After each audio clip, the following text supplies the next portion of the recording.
really between India and Russia. What does President Putin have to say about really this friendship story? How does he see it going forward? What's the next step really in this relationship? Listen in to one particular excerpt.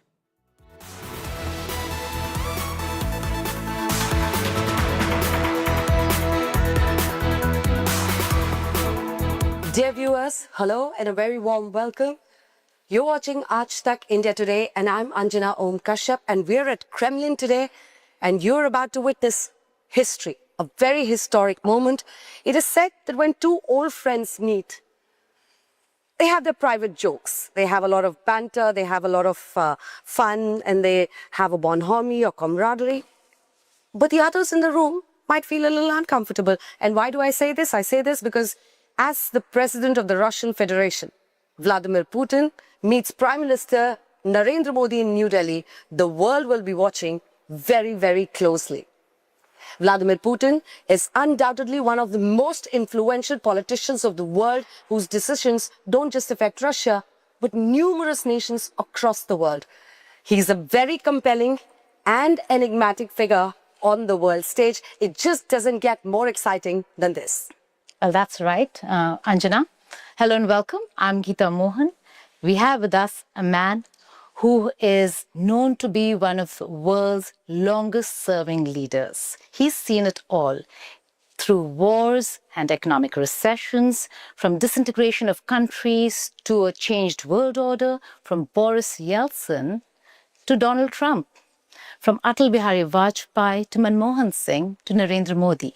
He's seen the world change right in front of him, and he's taken Russia through very turbulent times and yet has cemented his position as a force to reckon with.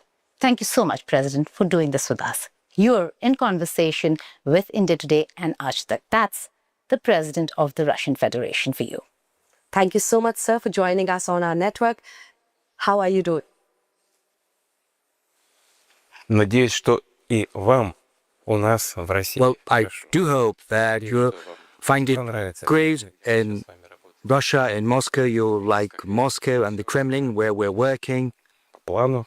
Well, as you can see, everything is according to plan. On the whole, we're happy with the economic situation. And what's most important, this month, I'm very happy that I'm going to meet, as you have just pointed out, my friend, Prime Minister Narendra Modi. We agreed to meet in India a long time ago. There's a lot to talk about because the range of our cooperation with India is very huge. I'm not even talking about history of our relations because this history is of a unique nature. And I would also like to point out that the path that India has traveled since gaining its independence, just over the 77 years, which is a very short span in the scale of history, and India has managed to travel a great way. And I'm going to dwell on that a little bit later. But, you know, when we live our daily lives, we hardly notice the changes that are currently afoot. It rarely happens when we notice these changes. But if we have a look back at the history, we'll see that what transpired in India is, to a large extent, a miracle. Well, I don't think there are many people living in India who know that the longevity, the life expectancy in India over the 77 years has... We will talk about longevity in some time from now. Хорошо, поговорим обязательно. Но We're certainly going to talk about that. наши отношения But be that as it may, our relations with India are developing across different ranges, different avenues. I'm very happy to have this chance to meet Prime Minister Modi. связывают не только деловые, но и... And not just business ties, but also personal ties. Okay, we're just about 5 minutes away from President Putin touching down in Delhi. We understand that his plane has already entered Indian airspace. There's quite a bit of movement happening at the Palam airport, and I'll get you those updates with our reporter. But let me also bring in on this broadcast Sergei Strokan, senior journalist from Moscow. Thank you very much for your time, Sergei. There's been a whole lot of talk, of course, of the Russian president's interview to us here. that the India Today group. But take us through really why Russia is looking forward to this visit by President Putin to India. I don't think it would be exaggeration to say that President Putin's visit to India is probably one of the most dramatic moments in the whole history of Russia-Indian relations. Actually, it's a moment of truth. And there's a number of reasons to believe that at this particular moment, we see both entirely new opportunities for our cooperation and multiplying challenges also. And that's why, you see, we'll have to see that both leaders would show that they are able to withstand that growing pressure which is coming from the West, which is trying somehow to scale down or to stop even Russian-Indian cooperation. If we say all-weather partnership, it should be partnership not only in a good weather, but also it should withstand rain, storm, tsunami, or other political turbulences of all nature.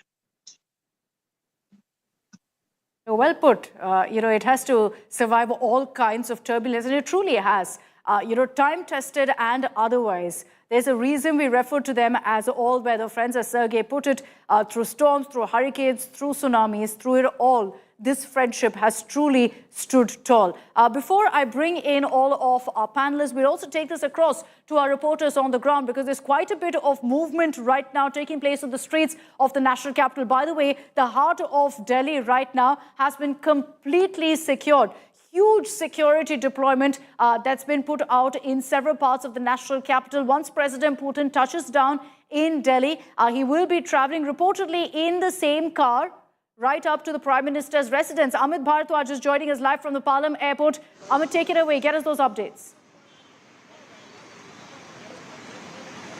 Akshata, I'm bringing you the latest updates for our viewers right from the Palam Technical Airport. The security has been put on high alert at this point in time. Traffic movement has been completely stopped, which gives us a signal that the Prime Minister could be reaching anytime to Palam Airport, and it also happens to be barely a few minutes from when President Putin will be touching down at Palam Airport. So everything is working in sync. This traffic on the other road has been completely stopped, so that there is no possibility of any other movement, vehicular movement, and which is a clear indication that the Prime Minister could be actually reaching here at the Palam Technical Airport.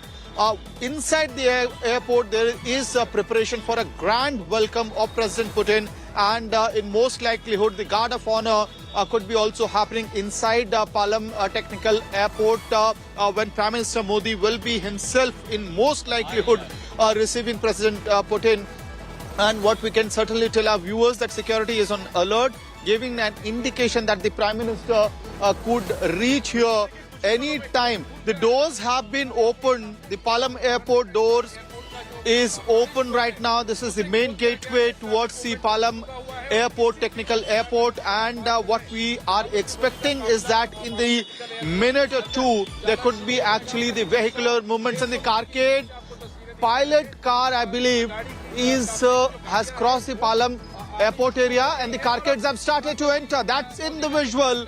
The carcade of the VVIPs, most likelihood of Prime Minister Modi, is entering inside the Palam Technical Airport at this point in time.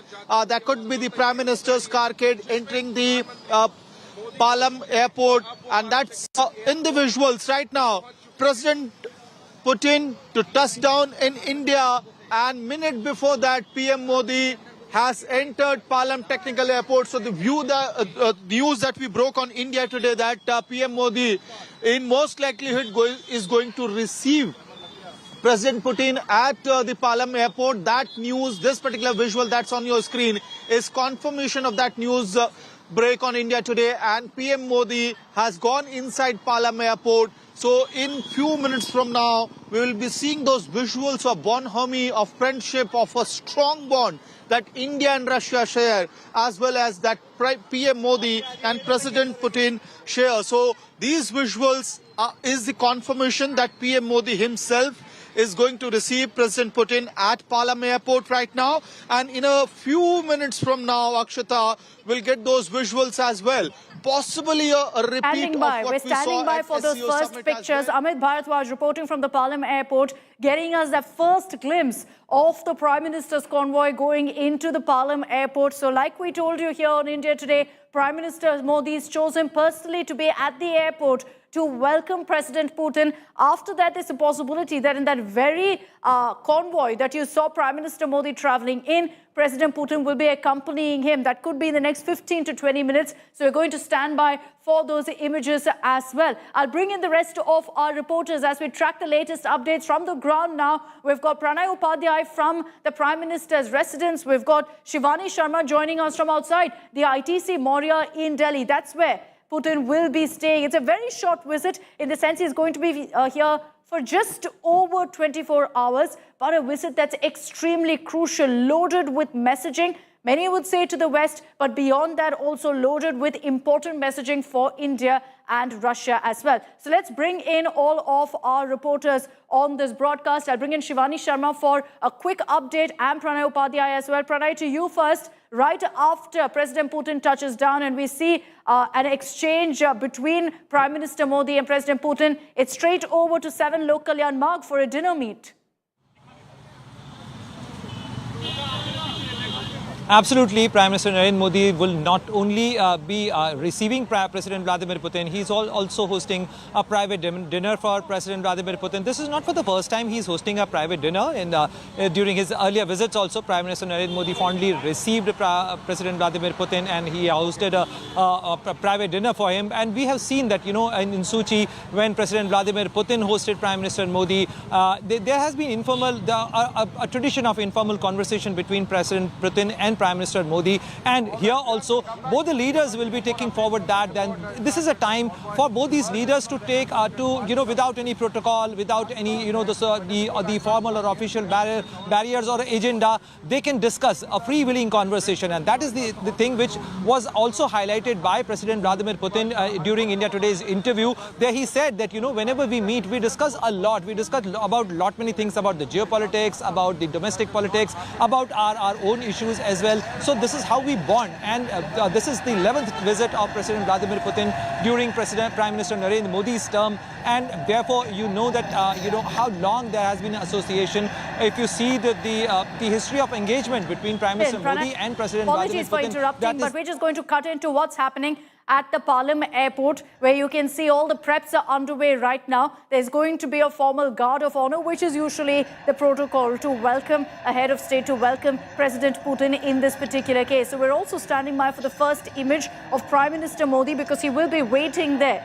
The moment the plane comes into the runway and stops there, Prime Minister Modi will be waiting at the foot of the stairs as President Putin deboards. And that image, that moment when the two leaders meet, will speak volumes really of the India-Russia friendship and their story. Dr. Mohan Kumar, former diplomat, is also with us on this broadcast. Dr. Kumar, what do you make of the symbolism behind Prime Minister Modi being there at the Palam Airport to personally receive President Putin? I can say that none of us really are surprised by the fact that the Prime Minister has chosen to do that.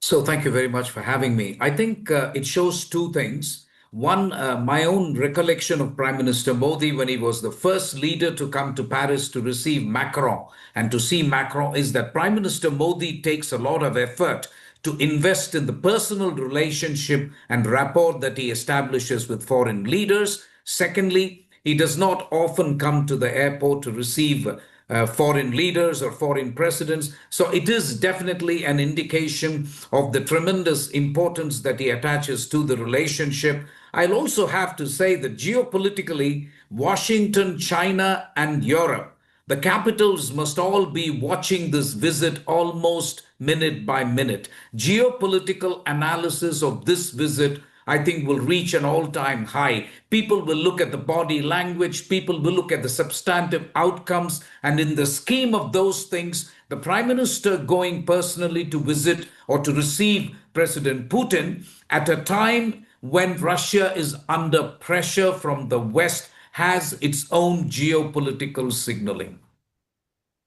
Very true. Gaurav, if I can bring you in on that as well. You know, in the interview that we will be airing at 9 p.m., we'll hear from President Putin himself on what really the messaging is to the West. And President Putin hasn't shied away from calling out the West on their hypocrisy, particularly on the attempts that they've made to kind of threaten India, arm twist India on the issue of oil. He's called a spade a spade. India has done so very politely in the past. India has exposed America's double standards, and President Putin, in that exclusive interview to India today, when he spoke to Anjana Om Kashyap and Geeta Mohan, he said America continues to take uranium and oil from Russia. It continues to take fertilizers from Russia. America is taking a lot from Russia, but does not want India to do the same. So he did expose the double standards of the West, and he said conversations need to happen with America on this. India is, of course, doing that. India has exposed the double standards of the United States very clearly.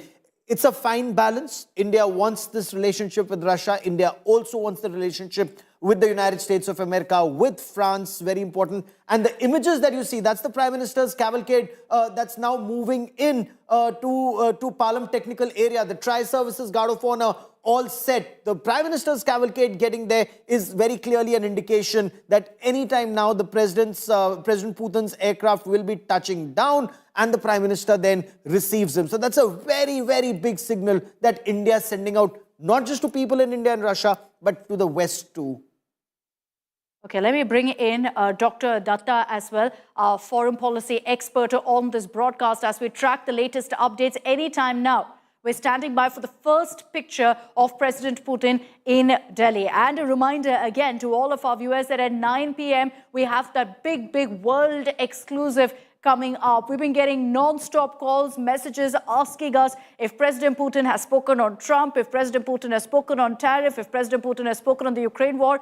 I can confirm to everyone that he's very much spoken on each of those issues. The timing of this particular visit by President Putin to India, Dr. Datta, is also extremely crucial. You know, just a few days ago, you had Witkoff in Russia, and there too, very clear messaging that was sent across from Putin.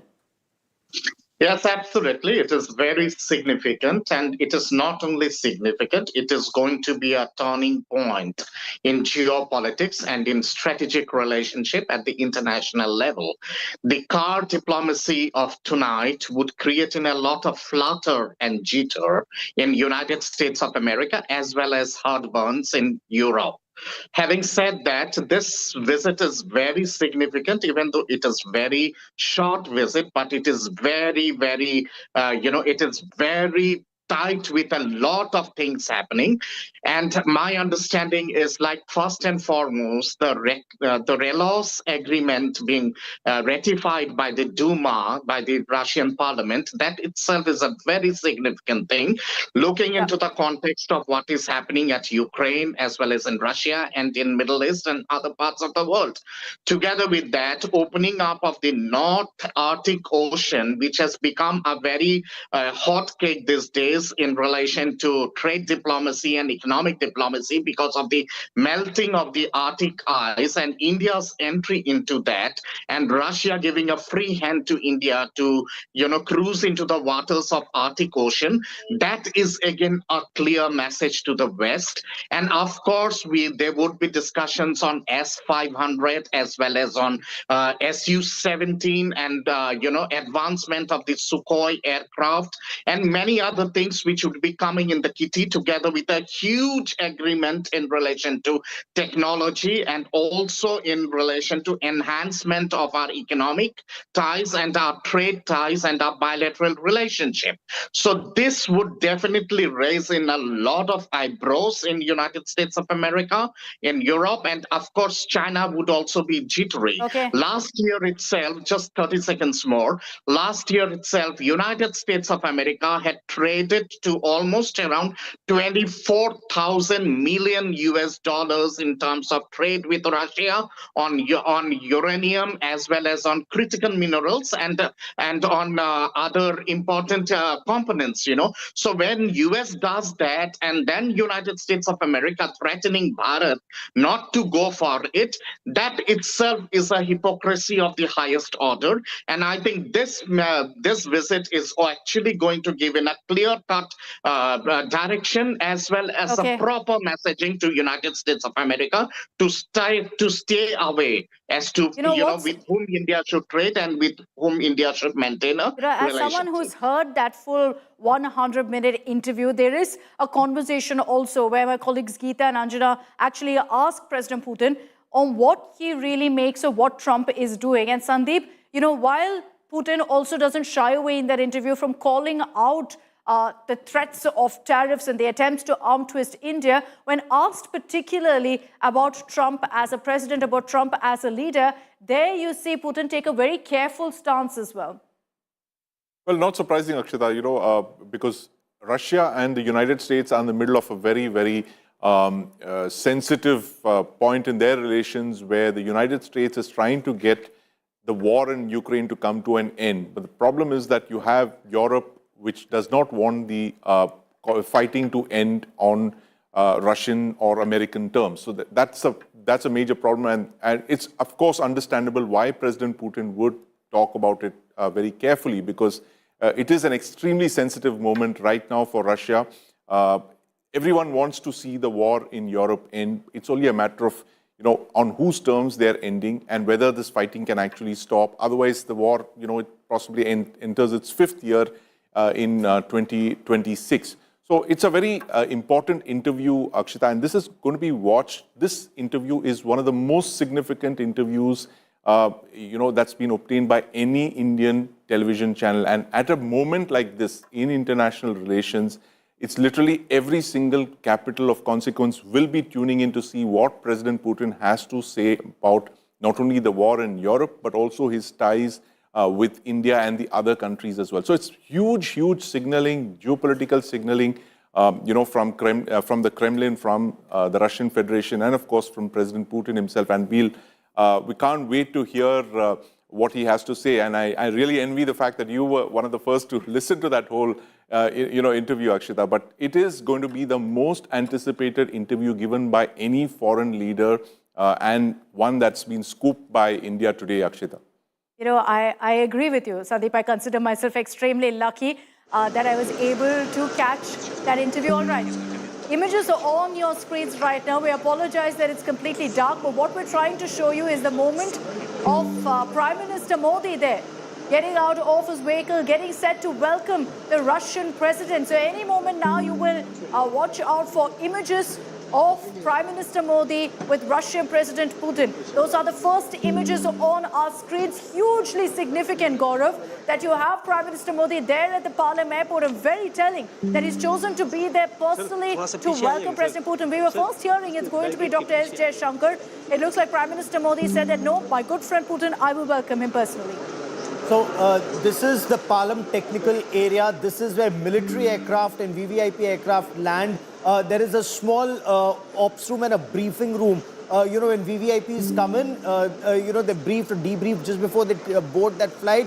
That's the room where the Prime Minister is now waiting. The moment there's touchdown, so the Prime Minister has arrived, the moment President Putin's plane touches down and then taxis to this zone at Palam Technical Area, the Prime Minister will receive him. He's done this with world leaders in the past, but very rarely, in his tenure. So he's received Sheikh Hasina, Barack Obama, Donald Trump, the Emir of Qatar, and the President of France. And now it's President Putin. This just goes on to show the importance Prime Minister Narendra Modi attaches to, one, the relationship with the country, his personal relationship with the world leader, and with President Putin. It indeed is very close. He'd done that with Shinzo Abe, late Shinzo Abe, the Prime Minister of Japan. They were very, very close as Chief Minister when Prime Minister was Chief Minister of Gujarat. Incidentally, if I may, when Narendra Modi was Chief Minister of Gujarat, he had travelled in 2001 to Moscow, and then President Putin, according to Prime Minister Narendra Modi's team, he'd been very kind to engage with the Chief Minister of a state, of Gujarat, and there was this, two-state cooperation. So Astrakhan in Russia and Gujarat in India, they became partner states. So that cooperation from 2001, now you're seeing this phase in 2025. I'm going to bring in Amit Bharadwaj, who's standing by from outside the Parliament airport for those updates. Amit, can you confirm for us on whether Putin has touched down in Delhi?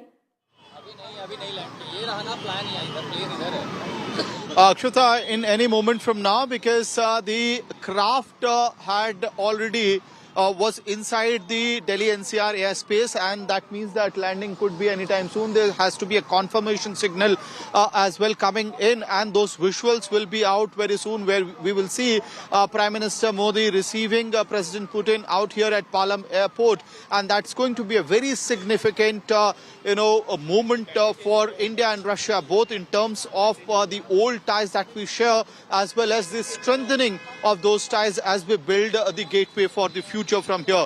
And any time from now, we will be seeing those visuals of the touchdown also coming out, as well as Prime Minister Modi receiving President Putin at the Palam technical area. We can certainly tell our viewers at this point in time is that the craft was already in the Delhi NCR airspace, so the touchdown could be anytime soon at here at the Palam airport.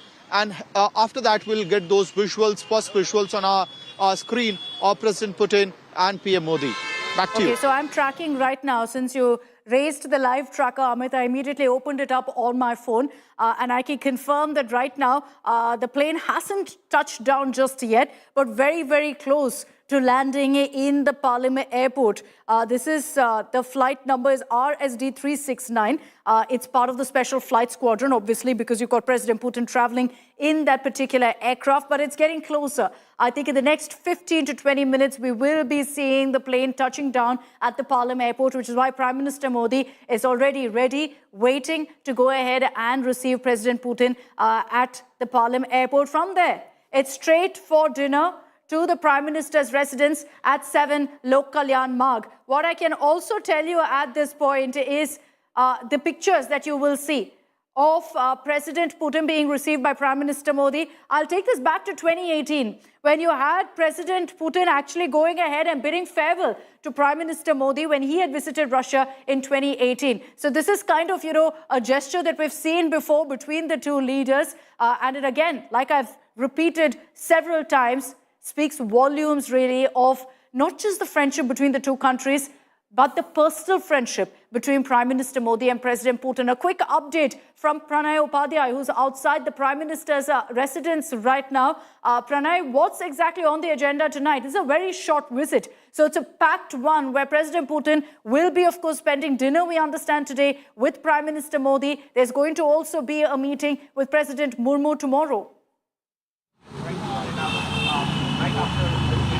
Absolutely. The itinerary for President Vladimir Putin's visit is very packed, and a lot of items are there in it. But it starts with the personal bonding of Prime Minister Narendra Modi. You saw the visuals of 2018 when President Vladimir Putin came to airport to bid farewell to Prime Minister Narendra Modi. So in a way, it's like taking forward from the last page. Prime Minister Narendra Modi has reached the Palam technical area. He would be receiving him. Both the leaders will be coming to the 7 LKM Lok Kalyan Marg, where Prime Minister Narendra Modi will be hosting a private dinner for President Putin, and that is the place where both the leaders will be having a direct conversation. And we have seen that how Prime Minister Modi and Russian President Vladimir Putin have bonded, and they always try and find a way with which they can have a direct conversation. They can have an informal conversation. We have seen it in Tianjin. We have seen it in Sochi. We have seen it in Delhi as well. So tomorrow as well, there is going to be restricted talks, a direct talk between both the leaders,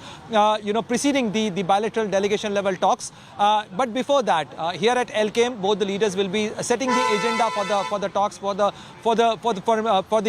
bilateral engagement. But besides that, there are many MOUs which are likely to take place, which were likely to be announced during this visit of President Vladimir Putin, which includes the areas include health sector, areas into fertilizer. You have heard President Vladimir Putin mentioning about how concerned Prime Minister Narendra Modi is regarding the fertilizer supply to India, and he has assured help.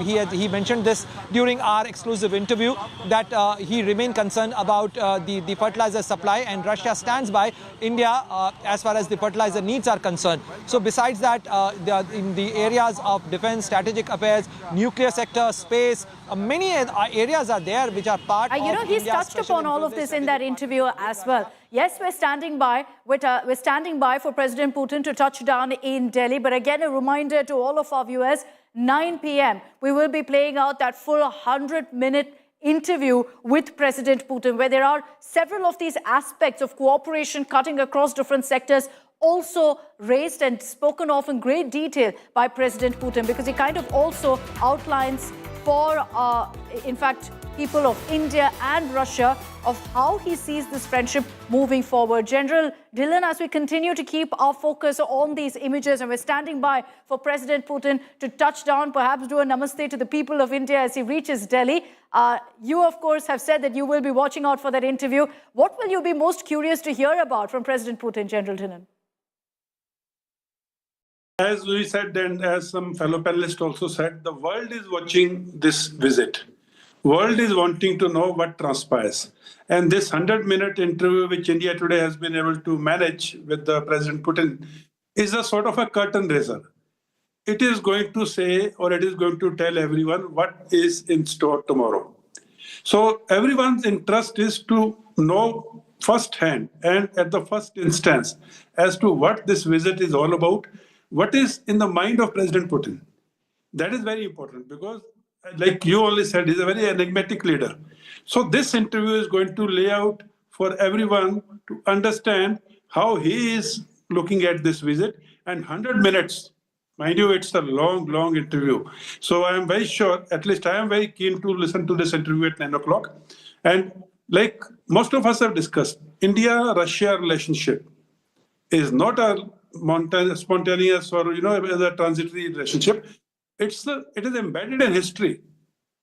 So there is a lot starting from defense to space to AI to technology to trade, what have you.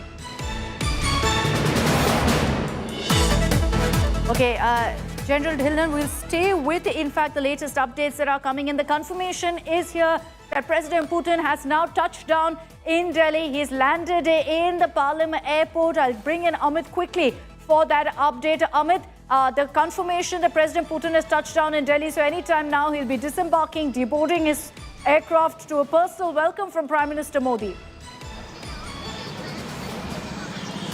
Absolutely right, Akshata. We did say that the craft is already in Delhi NCR airspace some time back, and it was all about a couple of minutes, and we could see that special squadron of the Russian fleet actually entering the NCR airspace and eventually landing on the Palam Technical Airport runway. So it's standing on the runway anytime from now. After the SOPs are done with, we will see the disembarkment process to begin, and after that we will see the first visual of Russian President Putin on the Indian soil in Delhi, in the national capital, and he will be received by none other than his friend Prime Minister Modi out here in Delhi. So those visuals will be also a repeat of sorts of visuals what we saw 3 months back during the SCO Summit. So all of us are waiting for the first visuals to come out of President Putin to be out here on the Indian soil in Delhi, meeting Prime Minister Modi, and also showing the visual to the world of further strengthening ties between India and Russia. What is also to be marked is that the temperature has dipped in the national capital, so possibly favorable also climatic conditions for him as far as the temperature conditions are concerned. So PM Modi's carcade had already entered. We had seen those visuals of his cavalcade entering the Palam airport. He was waiting for nearly 10 to 15 minutes, almost for him to personally receive it. As Pranay was also mentioning, it's sort of a departure from the set protocols as well. PM Modi wants to put a very special moment out there for President Putin as well. And we can certainly say by tracking the special craft of the President Putin, the Russian craft that landed here at the Palam airport, the descent had started a couple of minutes back itself. It went through the runway and stopped on the runway, so which means that we will very soon be getting those visuals of disembarkment process as well, deboarding process as well, and then the visuals of President Putin on the Indian soil will be in front of us as well as Prime Minister Modi receiving him here in the national capital, Delhi. Back to you. My colleague Amit Bhardwaj getting us the latest coming in from Palam. The latest is that President Putin has touched down in India, Delhi, in an aircraft which is popularly called the Flying Kremlin. I want to bring in Sandeep Unathan, who was just breaking it down for me earlier. But Sandeep, President Putin is in the national capital. His 30-hour visit begins right from now. And Air Force One-like aircraft called the Flying Kremlin, correct? Absolutely, Preeti. It's one of only 5 such aircraft that exist in the world. It is Russia's equivalent of the US Air Force One. It's called a Flying Kremlin precisely for the reason that it is an airborne command post as well. That's what the Russian designation for it is. It's flown by special pilots. They're some of the best Russian Air Force pilots. It has everything that the president would need. It's got encrypted communications. It's got self-protection suites. It is an IL-96 passenger liner. It's a 4-engine aircraft. It's a wide-body jet.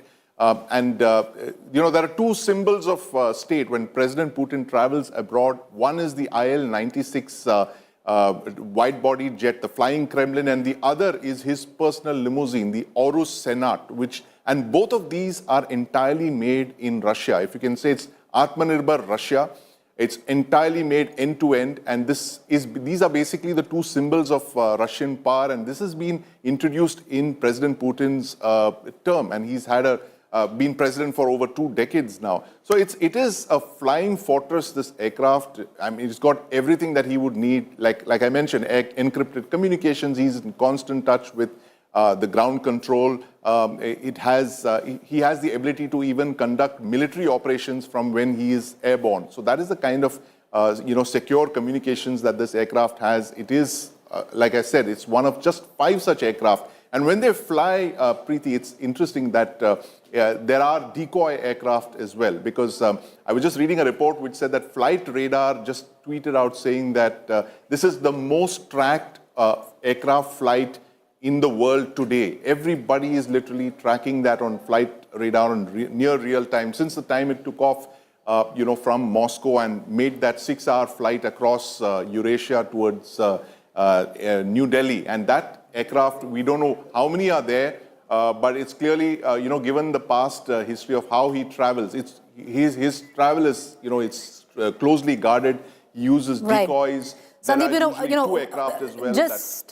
We see there you see it on your television screen. Go ahead, Sandeep. Go ahead. The Flying Kremlin, it's a beautiful aircraft. It's all white, and you see the Russian livery, the Russian flag, the blue, red, and white, painted all across the aircraft. And that is one of the most magnificent Russian passenger aircraft, and that is the Flying Kremlin. And possibly I'm not sure what the conversation is, but the Russian conversation would be the equivalent of the Kremlin has landed, Preeti.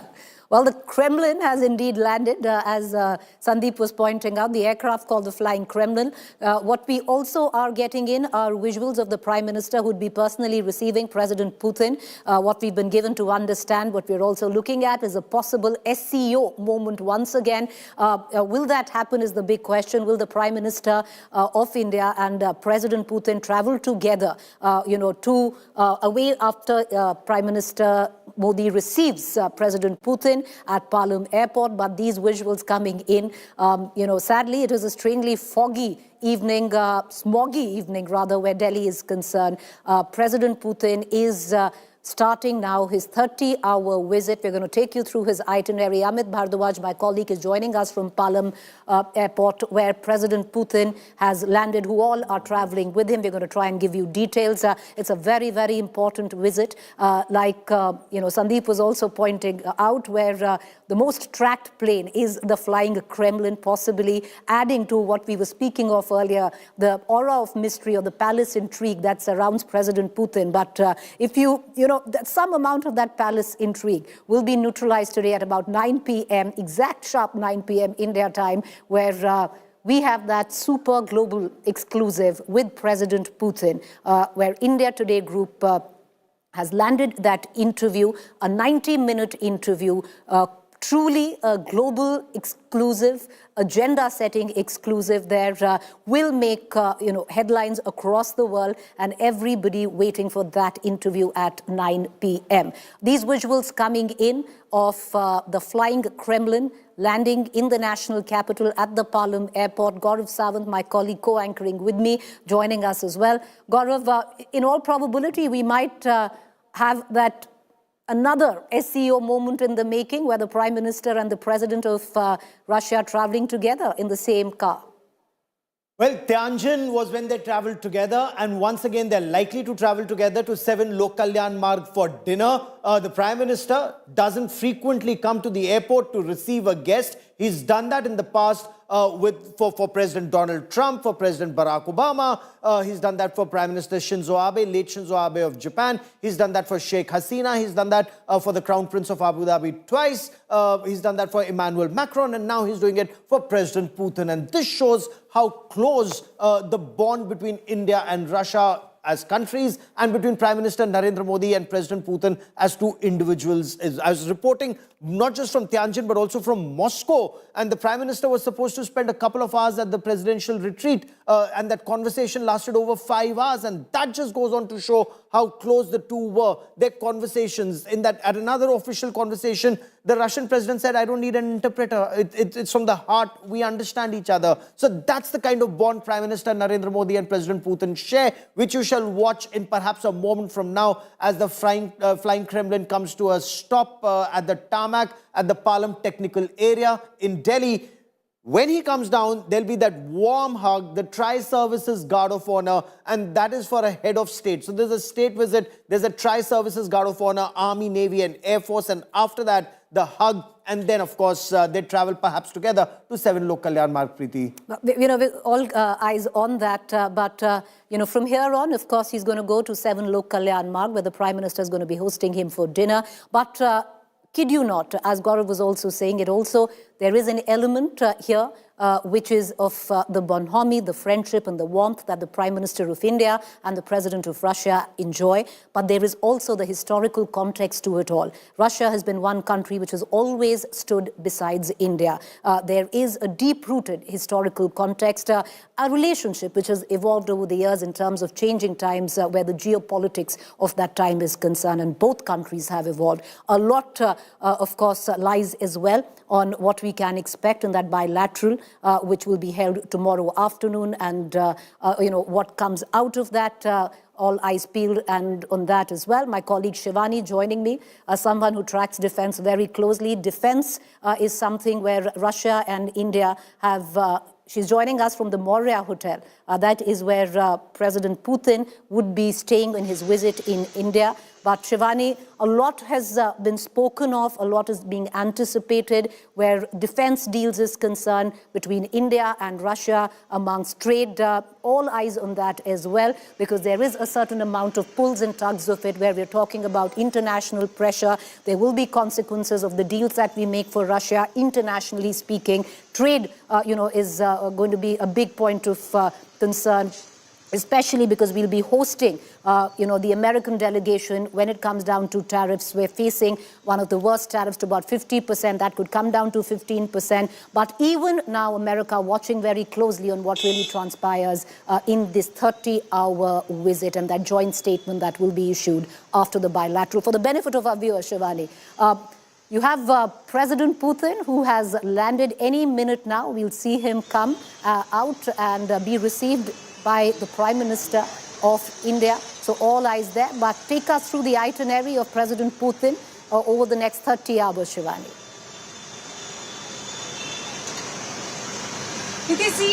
This is a moment, or a historic moment, in fact, where the Prime Minister has taken a departure from the protocol, and he's already there at the airport to welcome his friend, more than a state head. And this two-day visit by President Putin happens to be very important. The whole world is having a watch on this because India has shown the world that what bonhomie and what a personal bond between the leaders is. Despite a lot of pressure, a lot of statements, criticism, after the Russia-Ukraine war, India and Russia have maintained their diplomatic, strategic, historic ties. And that's what we are seeing. Tianjin pictures were another strong message. And today what Prime Minister Modi has done by reaching the airport, and shortly he'll be receiving President Putin, that will be another strong message. So if we talk about the itinerary, today is a private dinner hosted by Prime Minister Narendra Modi at 7 LKM, though the brief halt can be at the ITC Moria, where I am present right now. It lies between the airport and 7 LKM. Tomorrow in the morning at 11, a grand tri-services welcome, a ceremonial welcome is planned at the Rashtrapati Bhavan, where he will be meeting the president, and then the bilateral will take place at the Hyderabad house, and later in the evening once again a grand dinner for President Putin and the delegation will happen at Rashtrapati Bhavan, and between that there will be the Indo-Russia Summit that will take place at Bharat Mandapam. So a lot of engagements, certain private engagements, inaugurations also that have to be done by President Putin, but certainly this is going to be a very important visit. I'm right now here, and any moment now when President Putin comes out of his aircraft IL-96, which is also known as Flying Kremlin, so he will be heading towards this particular area where the security arrangements are at place, movements remain restricted, traffic is not being allowed after beyond a certain point. So all VIP arrangements are there. Delhi has already turned into a fortress with all the security layers, the multi-layer security that is there at place. So when President Putin is here, we also know that the defense ministers of India and Russia are holding talks, and a lot is there when it comes to defense on the agenda. S-400 procurement, S-500 that has been offered, the technology transfer offer for Su-57 by the Russians, and bilateral ties, the exercises that India and Russia hold, the exchange, the reciprocal exchange of logistic support that has been agreed upon by the Duma, and what will be the impact on that. All those discussions are happening. So certainly a very important, a very packed visit by Russian President and the Defense Minister, and also all the delegates who are already here in the national capital. Important, packed, historic. You can roll all of that into one. We were speaking, like I said, there is a sense of aura, mystery that is surrounded President Putin, a fair amount of palace intrigue. But India Today group had been chosen, for an interview that the top line networks had been vying for, the BBCs and the CNNs of the world, and India Today had landed that interview. President Putin, in a no-hold-barred, agenda-setting interview, has spoken to India Today back at the Kremlin, not the Flying Kremlin, but at the Kremlin, gave a detailed 90-minute interview, and that will air at 9 p.m. Mind you, the depth of that interview will lead to international headlines as well. This is not just from the perspective of India and the South Asia Pacific, but on a global level. This will definitely, of what I know, and I can give you an excerpt in that. President Putin has spoken about President Trump. He's spoken about the war in Ukraine. It's his first visit after the war in Ukraine. All right, so Sandeep and Gaurav, would you both want to come in? That door of the Flying Kremlin now open. Any moment from now, you'll have President Putin walk down, Prime Minister. It'll happen in seconds. It'll just happen in seconds. Right. It's for the captain of the ship, the pilot. He'll step out. He'll give an all clear. The security detail has just done so. The red carpet has been rolled out. And in just a moment from now, the moment the captain of the aircraft gives a go-ahead, President Putin will come out, and the way he does, the ex-KGB colonel that he was, he's though 73 years old, extremely fit, keeps his right arm very close. Usually, when they carry a weapon underslung the the shoulder, that's the time the right arm doesn't move much. It's the left arm that moves more. And then he usually, comes down the stairs very quickly. The tri-services guard of honor, he'll meet the Prime Minister, and then they travel together. So just moments from now, there's a security check that's done, that it's all clear. There are soldiers on top and on ground who give that all clear. They've checked the railing is firm, nothing is shaking, the red carpet has been rolled out, it's all clear, and only then the president steps out. Well, it's all clear, and the moment from now. Sandeep, in politics, especially also in diplomacy, optics tantamount to so much. Are we going to expect, the former KGB President Putin come down formally? Are we expecting a namaste? Because that in itself will be tomorrow's, the money shot for the evening, possibly.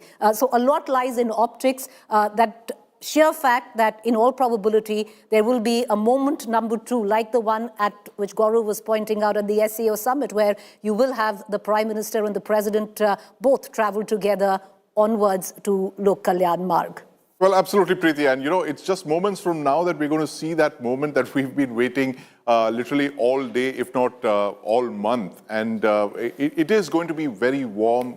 We've seen both Prime Minister Modi and President Putin. They have a warmth that is missing from every other relationship. It's not just the India-Russia relationship, it's also the personal chemistry that these two leaders share. And as President Putin was telling Anjana and Geeta, the fact that it was an unscripted moment at the SCO Summit in Tianjin, where they just decided to hop into the same car, just like two friends would. And this is exactly the kind of chemistry both of them share. They have an extremely warm chemistry. They've known each other for more than 2 decades now. And when you know each other for so long, there's a sense of comfort, there's a sense of, there's a sense of personal connect that you have.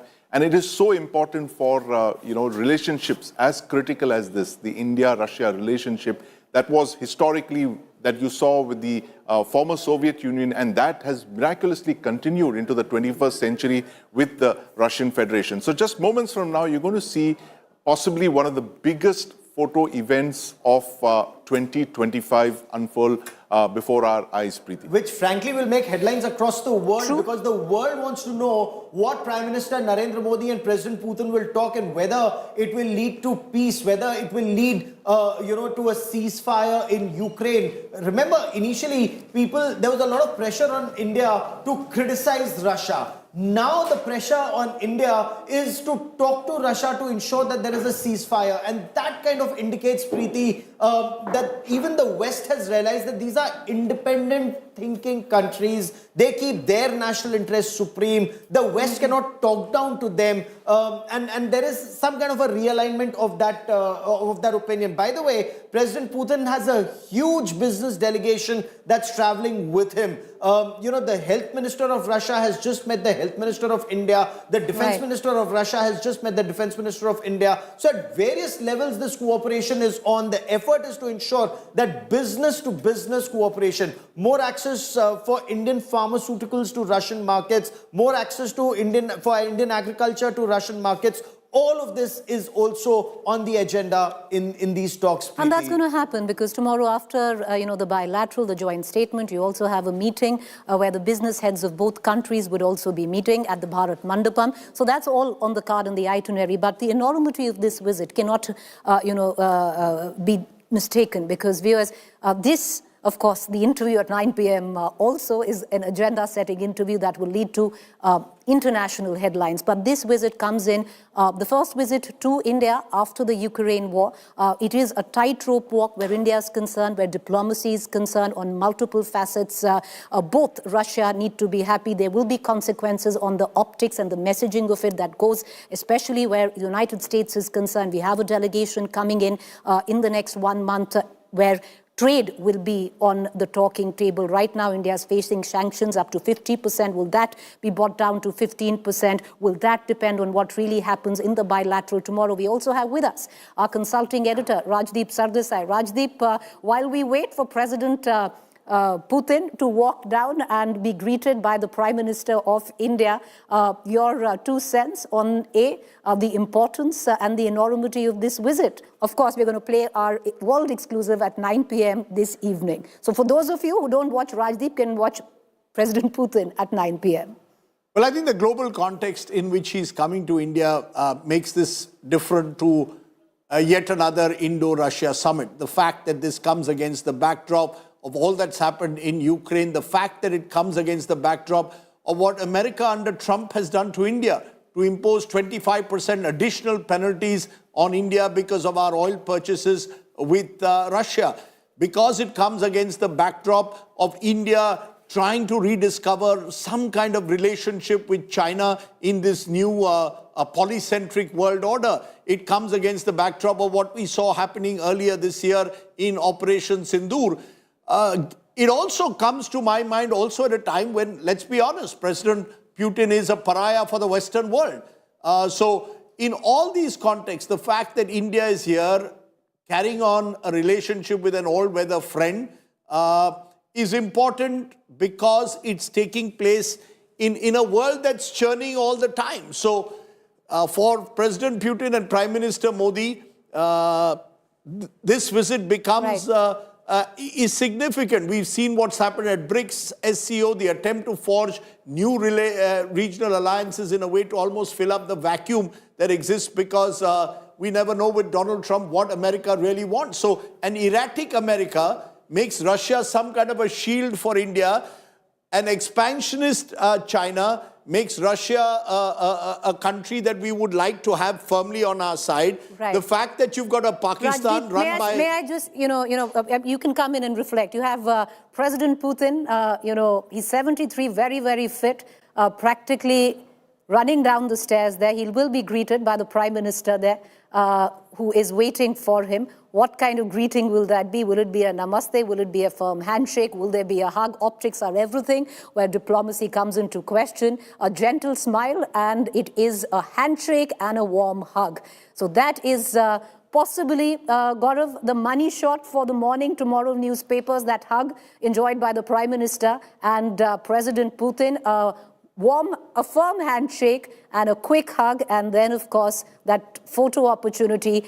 In all probability, they will be escorted to one car, and that is the second moment where the Prime Minister of India and the President of Russia would be traveling together en route to Kalyan. So that's the Air Officer commanding Palam Technical Air Base, Palam Air Base, who's greeted the Russian President, Prime Minister Narendra Modi, introducing the Russian President to his entire team. That also includes Russian diplomats and Indian diplomats who are a part of this team. It's a big delegation that the Russian President is also carrying. Then, of course, the Tri-Services Guard of Honor. You're absolutely right that hug is the money shot for now, but there will be multiple hugs between now and 9 p.m. tomorrow. The traditional Indian dance to welcome the Russian President. He will enjoy the music. Perhaps there's some music in that. We'll know in a moment from now. And if I may, President Putin is maybe a pariah for some in Europe. He just went to Alaska on the invitation of the American President Donald Trump. And President Donald Trump just sent a team to meet him in Moscow at the Kremlin. Jared Kushner and Steve Witkoff just met him. They're trying to find a solution. All right, so there is a fair bit of music, and you have President Trump who took that 10 seconds to acknowledge that little dance sequence that you see for President Trump. And understandably, this is the full red carpet, the protocol meted out to a head of state, and that's exactly what we're witnessing on our television screen. Multiple layers to this visit, very, very important. And for now, that will be the money shot for tomorrow morning's newspapers, where you have President Trump hugging the Indian Prime Minister. But Sandeep and Rajdeep, I'm going to bring you back in, and Gaurav as well. Sandeep, with what we were speaking of earlier, there is, all right, so it does seem both of them will be traveling in the same car. You have Prime Minister Modi as well as President Trump. President Putin. President Putin, sorry, driving alongside all the way to Lok Kalyan Marg.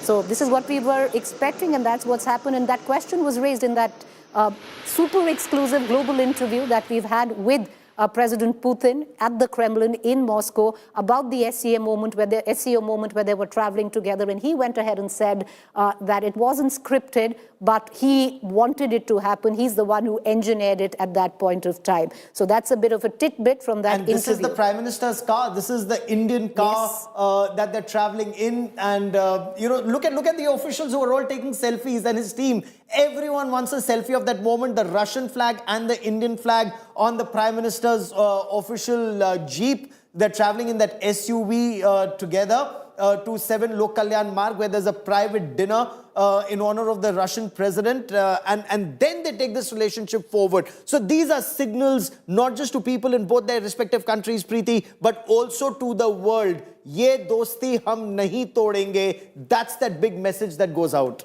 Well, that's the big message that goes out, and one mustn't forget that Russia has been, over decades, a long-standing partner of India. There's a historical context to it. It's a relationship that has evolved, especially in the times of multipolarity and the current global order. Another question, that he was asked, and Rajdeep and Sandeep, I'll bring you in, and Rajdeep, if you'd want to take that, interesting question that was raised, by us to President Putin on the multipolarity and a new global order that could be setting in. That's one answer everybody will stay tuned to at this point of time, with possibly Russia, China, and the Axis coming together where these countries are concerned.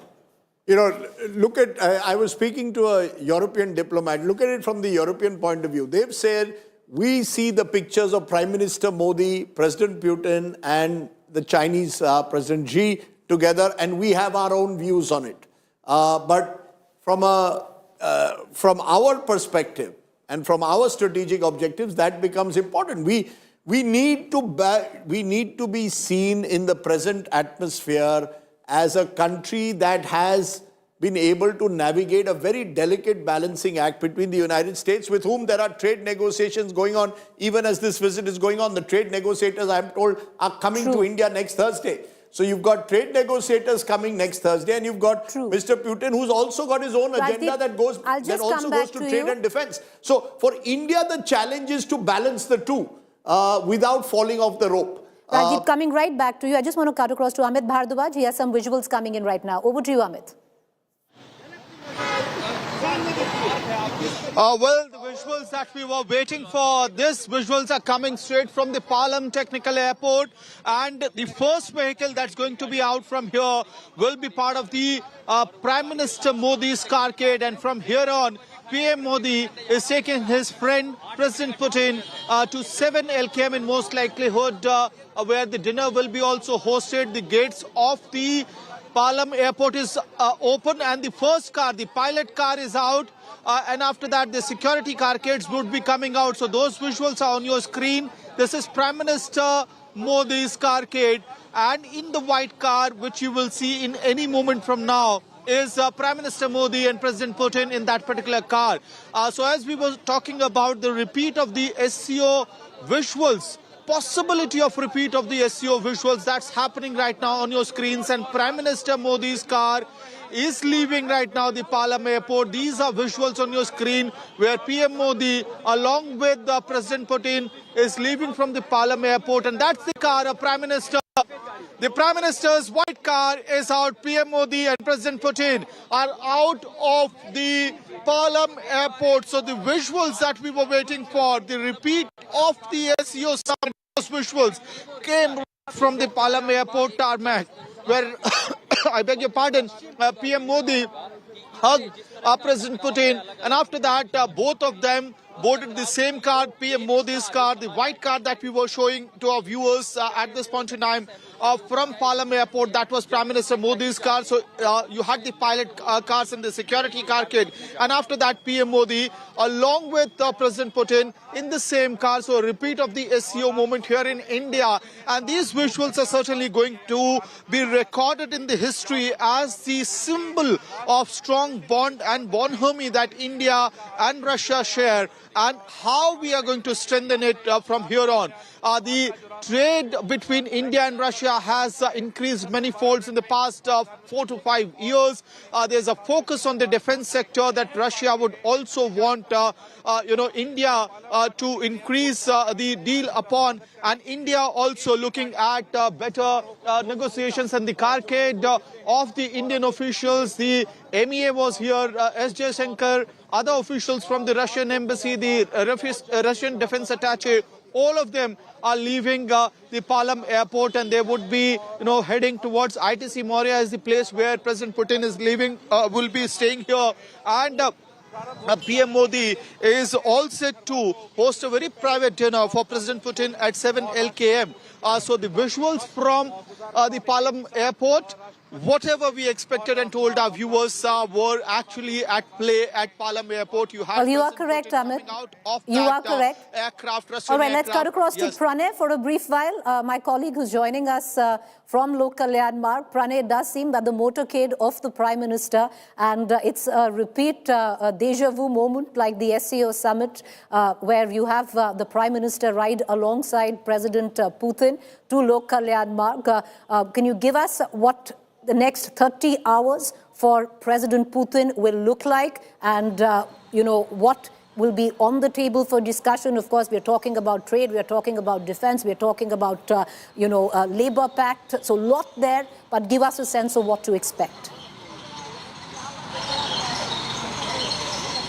First of all, the full spread of food will be on spread for President Vladimir Putin, because Prime Minister. So you talk about food and we'll bring everybody in. On a lighter note, Pranay, on a lighter note, will President Putin actually partake? Because like I said, with this whole palace intrigue and mystery and that aura around him, does he actually, will he eat the food that has been laid out, for the president, or will it be what he's brought with him? So, what is the official communique on that front?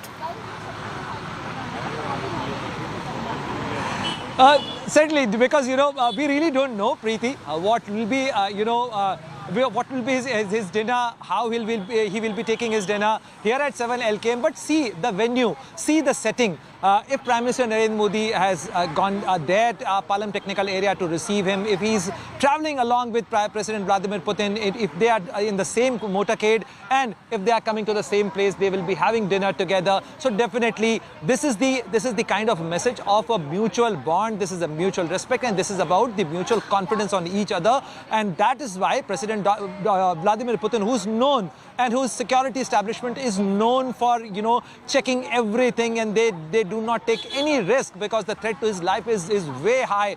But still, they trust friend, and India is a friend. And there is a special arrangement, if I can ask my camera person to zoom a bit so that you can take a glimpse of certain lighting. There is a special lighting in Prime Minister's residence, 7 Lok Kalyan Marg. And this is specially lit for welcoming President Vladimir Putin here at Lok Kalyan Marg. And if as far as the next 30 hours are concerned, President Vladimir Putin will be hosted here for the private dinner, but thereafter, his main day would be tomorrow. He will be ceremonially received at the Rashtrapati Bhavan. Tri-Service Guard of Honor will be given to President Vladimir Putin. Thereafter, as part of the state visit, he will go to Rajghat, and thereafter, the bilateral talks will take place in Hyderabad House. Both the leaders their meeting has already started, but they will have different phases: in-car meeting, on-dinner meeting. Thereafter, they will be having a restricted talk between both the leaders at Hyderabad House. Thereafter, there will be a delegation level talks, and then both the leaders will come before the media cameras. They will be giving out media statement. They will be announcing that what is their vision to take forward India and Russia partnership for next decade. What are the areas where India and Russia want to expand their partnership? This visit is very important, Preeti, because 7 cabinet ministers of the Russian cabinet are traveling with Russian President Vladimir Putin. Besides that, India-Russia Business Forum will be addressed by both these leaders, and that is a very important, a very significant meeting, because India and Russia are trying to expand their bilateral trade, and the target, which is of $100 billion by 2030. So like within 5 years, we have to achieve that target. How that can be done, that is the main area of focus for India and Russia and both the leaders to take care of. Right. So fair amount of one-on-one time, like Pranay pointed out, the Prime Minister will spend with President Putin. But Rajdeep, Sandeep and Gaurav, to bring you in. Rajdeep, the point that you were finishing earlier, it is, as historic it might be, it's multifaceted, multi-layer in the current geopolitical context. Just about a week ago, we had European envoys who did, in fact, write a critical piece on India inviting President Putin. They were, of course, the MEA did say that was unacceptable. And now there seems to be a change of, at least tune where the European envoys and European nations are concerned that maybe because India is close to President Putin, that we try and build that kind of pressure on Russia to possibly, move towards peace. It's very interesting. Something happened which I haven't seen in many years. Probably it never happened unprecedentedly. 3 ambassadors, Germany, France and the United Kingdom, wrote an editorial piece on Monday where they claim to have targeted Putin. They say we had nothing. It wasn't about India, it was about Russia. One day later, the Russian ambassador hit back and spoke about European betrayals. Now, I haven't seen when you have a diplomatic war being fought in the Indian media in this manner. So clearly, look, let's be honest. Mr. Putin is a divisive figure. Gaurav says he's not a pariah. The fact, though, is that several countries continue now to have embargoes, and the United States itself, it's the hypocrisy of the United States. Why have they, if he's not a pariah, imposed 25% penalties on us for doing our dealings with Russia? But large parts of the world continue to do it without the same impact. Certainly, China hasn't had the same impact. So there are a lot of double standards and hypocrisies there. But the truth of the matter is, Vladimir Putin is seen after Ukraine as someone who splits the world. You can see him as a strong nationalist defending his country's interests, or you can see him as little more than, even the ICC seems to suggest, someone who's been accused of serious war crimes and someone who's invaded the territorial integrity and sovereignty of another country. So it just depends who you talk to. And India, I think, has in its own way managed to achieve some kind of a balance between the two sides. At a time when the world is polarized, India plays the kind of balancing role. So you'll probably see President Putin and Prime Minister Modi here today. Who knows, 3 months down the line, if there's a successful trade deal, you'll see Donald Trump coming and being coming to India. So India is the place to be. So European Union anyway will be coming to India once again, and Europeans are very keen for 26 January, Gaurav, as our guest on Republic Day. On Republic Day. Now, this is what shows you India's power, India's growing stature in the world, and India not letting the West talk down to India, Rajdeep. That's the change that's coming now in India. We're not letting the West decide what's important for us or what we should do. Initially, they did try. India should criticize Russia. Why should we criticize Russia? It's for, Russia to decide what's in Russia's national interest, and it's for India to decide what's in India's national interest. So that's exactly what is happening. And now the West is coming around to what India can actually do, play a big role in ensuring that there is peace. India is the only country, Prime Minister Narendra Modi and Rajdeep, I reported both, Rajdeep and Preeti, I reported when Prime Minister Narendra Modi was in Moscow, and then when Prime Minister Narendra Modi went to Kiev, and then when he went to Kazan once again. Only country that can talk to all sides and hope that there is a solution, and hopefully there will be forward movement towards peace. Now, what Russia is now saying, what America is doing is wrong. It's blatant American double standards that they are taking, Russian fuel, they're taking fertilizers, but they're imposing penalties on India. So it's American double standards. Why should we be penalized for it? Or why should we say, just because Europe is not talking to Putin, it doesn't mean he's a pariah. It's their fight. We are not involved in that fight. Sandeep, would you want to come in? Because this is whichever way one looks at it, it's a tightrope walk where India is concerned because of the optics of it, and there will be ramifications and consequences of the optics and what happens tomorrow. With what Rajdeep also touched on, with what we've been speaking on, we will have the trade delegation from America come in the next 2 weeks. Hopefully, we are looking at the tariffs coming down from a 50% to a 15%, but all of that could very well be contingent on what our deal with Russia is, where oil is concerned, where trade is concerned, importantly, where defense is concerned. Absolutely, Preeti. And India is the only major country in the world that has logistics support agreements with both the Russian Federation and with the United States. We signed the logistics support agreement with the United States in 2016, and just a few hours back, in fact, the Russian Duma has approved the logistics support agreement with India. And this actually is in a microcosm what India's policy is all about. We tread the middle line. We pursue our national interests. For us, a relationship with the Russian Federation is as important as the relationship with the United States. And we are prepared to see both of these relationships independent of each other. And we would not want to be dragged into what the Europeans think or, what they feel or they want us to do their bidding. That's not going to happen. India has always pursued a middle path and it will continue to do so. And we are going to see evidence of that in the next couple of weeks. We will pursue this line with the Russian Federation, with President Putin, because Russia brings a lot of things to the table when it comes to whether it's energy security, whether it is military, cutting-edge military technology. Russia the only gives country, us... Sandeep, that actually shares cutting-edge military technology with us, because everybody else is giving us old weaponry. No, absolutely. France. Preeti, the BrahMos missile would not have come into India's inventory but for President Putin. And I've heard this from the people who have made the BrahMos missile program happen. Dr. Shivtanu Pillai has told me that but for President Putin's personal intervention, we would not have got the BrahMos missile. It's an extremely political missile. S-400 as well, Sandeep. But for Operation Sindoor, we would, but for that BrahMos missile, the Operation Sindoor would not have been the success that the BrahMos missile, that the BrahMos missile had performed the way it did. And the S-400 missile, Preeti, that's another example of a political missile that was steered by this government. Prime Minister Modi pushed for that despite US sanctions. So these are the two war-winning tools that were given to us by Russia. And that's the reason that we value Russia's partnership so enormously. Nuclear powered attack submarines, they've helped us with our ballistic missile submarine program. These are kind of, collaborations with no country in the world will give us.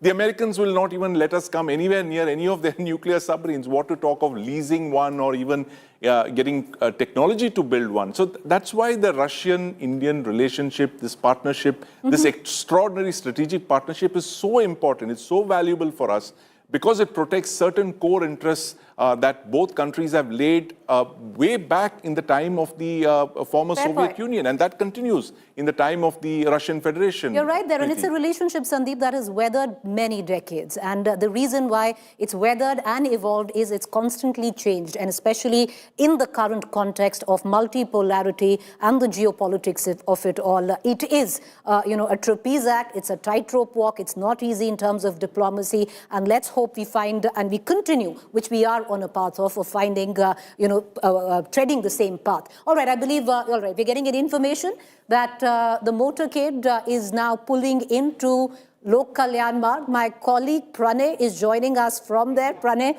the last time around you were giving us a sense of what is possibly on the menu. Before we come to you, and I'll cut across, Pranay, just give us a moment coming to you. The minute the cavalcade comes in, the motorcade pulls in, just give us a heads up. But taking one quick comment from everyone, Rajdeep, Gaurav, Sandeep, Rajdeep, to pull you in. For a moment, let's just step back. Yes, it's a historic visit, very important. We've got the best coverage, but we also have the biggest coup, if I can say journalistically. We've got the president of Russia speaking to us for 90 minutes, even before the flying Kremlin touched the tarmac in the national capital, Delhi. That's right. And I think the last time he spoke to an Indian news channel was way back in 2002. So it's over 2 decades. He's a man of who doesn't let his inner thoughts out too readily. So to have him speak so extensively certainly gives you an opportunity to get into the mind of the Russian president. And as we've seen in recent years, you can like him, hate him, you can't ignore Vladimir Putin. He remains a significant figure on the global stage. I think it's interesting in that interview, for example, where he's asked about G7. And he makes it very clear, I'm not interested in these global bodies. I'm happy to be out. Points suggest that Europe is in recession. Europe should be the one worried about its economic future and not Russia. Now, to some extent, that might be grandstanding, but the truth of the matter is Russia has shown that over the years, it's weathered many a storm. We can have our own views on whether the attack on Ukraine was justified or not. My own view is that Russia has much to answer for. But the fact is, at the end of the day, from an Indian perspective, Russia has been an important all-weather friend. There's no doubt about it. My only concern is Russia over the years, as a result of what the United States is doing at the moment, has also moved once again very close to China.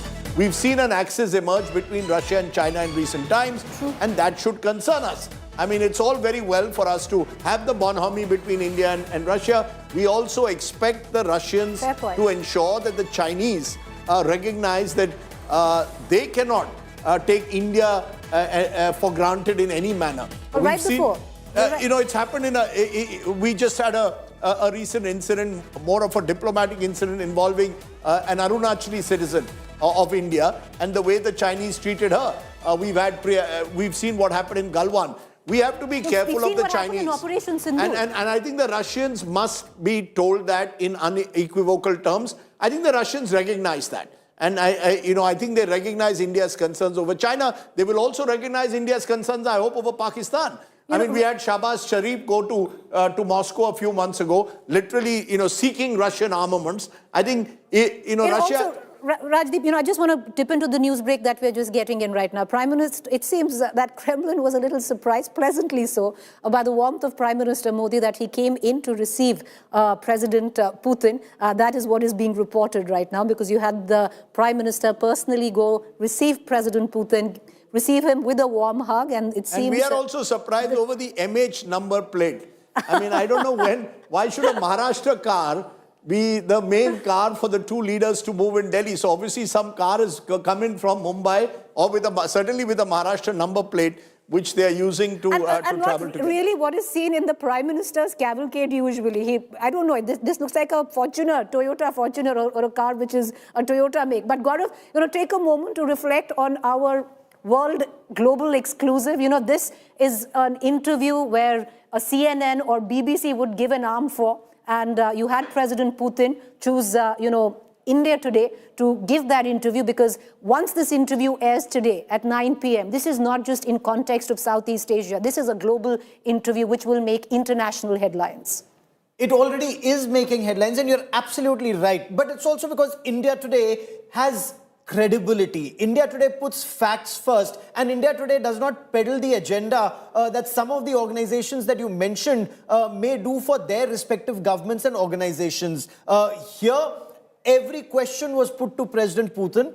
Hard questions were put to President Putin, and he responded. No color and no taint was added, to whatever he said or whatever we asked. This was absolutely unscripted.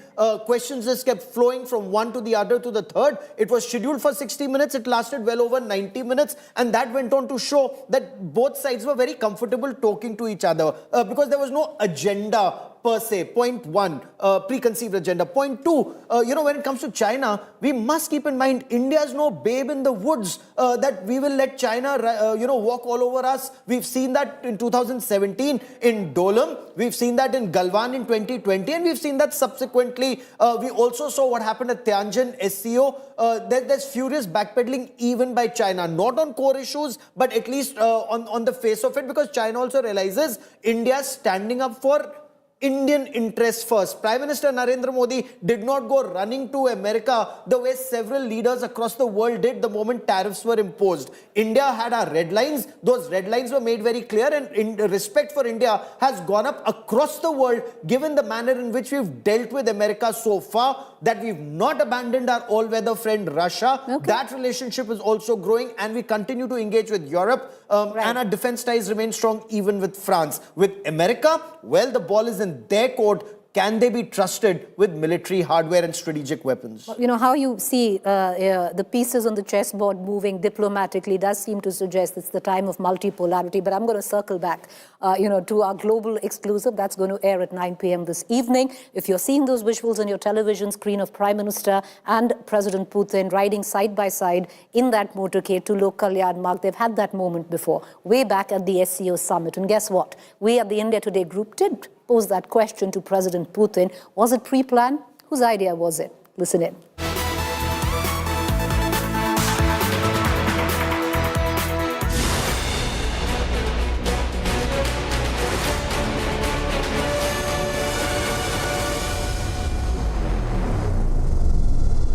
Very interesting question, because when you met Prime Minister Narendra Modi in SCO, And there was this picture and video of you and him going in a car.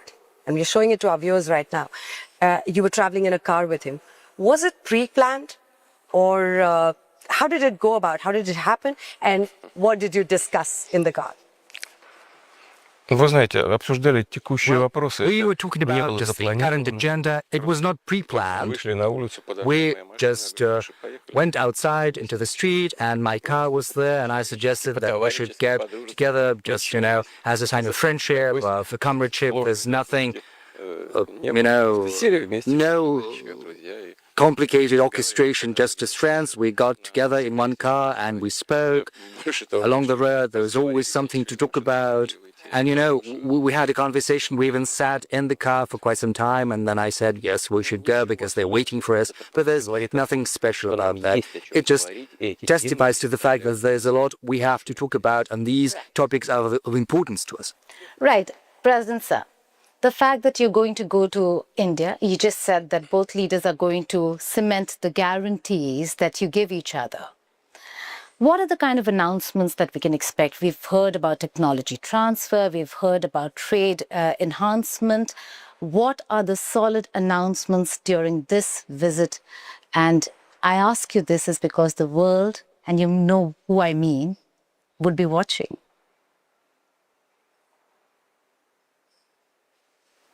Ну, то, что мир будет следить за Well, the нашим world здесь. is going to be watching. I don't think there's anything special about that. Because, India is a great country, 1.5 billion people. It's a developing economy where the rate of growth is 7.7%. This is the first result in the world. Prime Minister Modi has managed to achieve that, and this says a lot. The Indian nation can take pride in.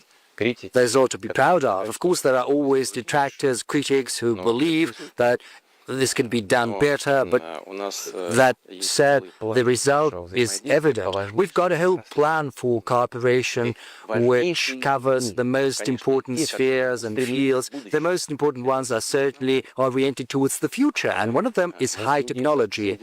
India and Russia are working together in outer space exploration, in energy, nuclear energy in particular, which is well known because, one of the leaders in that field, also shipbuilding, aircraft building. We have very many interesting directions which are oriented towards the future. Or let's take artificial intelligence. We'll probably talk about that later. But this is one of the key technologies of the future which is reshaping the world as we speak, because it manages to multiply things many-fold, but at the same time it creates certain challenges to be addressed. And we'll talk about all of that. And as Prime Minister Modi thinks and what I think, well, we'll choose what is of the greatest significance at this stage, and we'll help with that. Agreement, sir? Ну, конечно, Well, of course, but we should probably not announce them right now because, all of that is going to be announced in the course of the visit. We will present that to the public. And then the colleagues will present all of these agreements to us and we'll have to give our final approval to these agreements. All right, for more of that global world exclusive, you need to tune in to 9 p.m. on India Today. Like I said, viewers, this is an agenda-setting interview that's going to make international headlines. I want to just pull in, and I want to go back. Of course, that's the cavalcade pulling into Lok Kalyan Marg, but this particular frame, let's pull back to our world exclusive and that particular frame. This is the Kremlin. This is the place where you have President Putin who, decorates people. This is where most of the investitures happen. And right in front of that marquee statue that you see right in the middle. To give you more context on that, I'll pull in Sandeep, my colleague. Sandeep, would you want to talk to us a bit about what you find in the middle of this historic frame? Is a historic statue. Nothing in Russia happens unscripted, and this exactly tells you is President Putin talking to two of the top journalists from India, giving India Today an exclusive interview, and in the middle you have a statue called Russia. It is a woman warrior in full armor of the 19th century. This is a statue that, incidentally, that was built in 1896. It is a Tsarist statue, and it portrays that warrior standing with a shield in her left hand and a sword in her right hand. She is in full armor, and she's protecting the emblems of Tsarist Russia, which is a scepter and it's a crown. And on the base of the statue is a slogan which says, "God save the Tsar." It is Imperial Russia. This is the statue of Imperial Russia at its height in the 19th century. So it's very interesting that President Putin would choose to put that statue right in the center of a very, very important interview, a very long one to India today. It's a world exclusive, and we are all waiting to hear what he has to say. But that statue, that position of that statue is extremely important. It's very significant. It talks about Russian pride. It talks about Russian martial prowess, and the fact that it harks back to a time when Russia was one of the most important powers in the world. And of course, this has continued. A lot of people will read many meanings into that statue. The fact is that, Preeti, if you look at all the Russian strategic missile submarines of the Yuri Dolgoruki class, they are not named after figures from the Soviet Union. One would normally think that President Putin, who was a colonel in the KGB during the USSR, during the heydays of the Soviet Union, would name things after, the figures of the Soviet Union. Not one of the dozen or so strategic missile submarines, the most important military platforms of the Soviet Union, are named after Soviet figures. They are all named after Imperial Russian figures, whether it is generals, it's princes, it's generalissimos. All of them are from Imperial Russia, and that is essentially Russia signaling not just to the near abroad, but to the world, that it is a power, it is a civilizational state, it is more than 1,000 years of history. And Preeti, this is very well known that President Putin is a big history buff, and he has been known to lecture, guests. He's been known to lecture, interviewers. So I'm very curious about what he must have told Anjana and Geeta about Russian history, particularly Russian military history. He is what many people say a Tsarist. He goes back to the origins of Russia, whether it is in Kievan Rus, where Russia began, in what is present-day Ukraine, going all the way up to the Grand Princes of Moscow. That's Ivan IV, who overthrew the Mongols, and then over 1,000 years of Russian history, Catherine, Empress Catherine, after whom that hall is named incidentally, where they are giving that interview. That is the Catherine Hall in the Kremlin. So everything is symbolic, everything is being chosen for a purpose. It's President Putin, it is the Kremlin, it is Russia, and it has had a history of, signaling its interests, signaling its proud history, its martial traditions. All of that you can see in that one frame in one of the most important interviews given by President Putin in the 21st century, Preeti. You're bang on. And it's not just India that's looking at this interview. We've got, buyers across the country. We've got journalists across the country clocking down. And now it's just about an hour, 7 minutes where that interview, that world exclusive, actually airs. And like we pointed out, definitely an agenda-setting interview that will make headlines. He's spoken in depth, not just about the India-Russia context, not even just, the Southeast Asia context, but more so when it comes down to the global order. And that's most important at this point of time to address, especially where President Putin is concerned. So his first interview in that context. I want to bring in Gaurav back into this conversation, and then Gaurav and I are going to switch places, Gaurav, because right now you've got visuals coming in of the motorcade of the Prime Minister along with President Putin pulling in to 7 Lok Kalyan Marg. There is an informal dinner today. Then tomorrow is where business is going to be conducted. But if there is a money shot, if there has been one moment which seems to have surprised Kremlin as well in a pleasant way, of the warmth that was portrayed by the Prime Minister, where he personally came down to receive the President, give him that hug, ride with him in the same car, in that motorcade to Lok Kalyan Marg. This warmth is mutual. The respect is mutual. This is a friendship that actually goes back a long way. 2001, when Narendra Modi was Chief Minister of Gujarat, and he'd accompanied then Prime Minister Atal Bihari Vajpayee to Moscow for the summit. And incidentally, President Putin was then Prime Prime Minister Narendra Modi recalls that President Putin had treated him very well. He, went out of the way, engaged with him, spoke to him, gave him a lot of respect. And that's the time that this relationship actually developed as Gujarat and Akhtar Khan, becoming two partner states. And then when Prime Minister Narendra Modi became the Prime Minister of India in 2014, this relationship actually soared to new heights because both are very strong leaders, both history buffs, both talk about, President Putin, Russia first, Prime Minister Narendra Modi, India first, and how they can dovetail this relationship, which has actually held both countries in great stead in the past. And then they've stood by each other through thick and thin. India did not abandon Russia.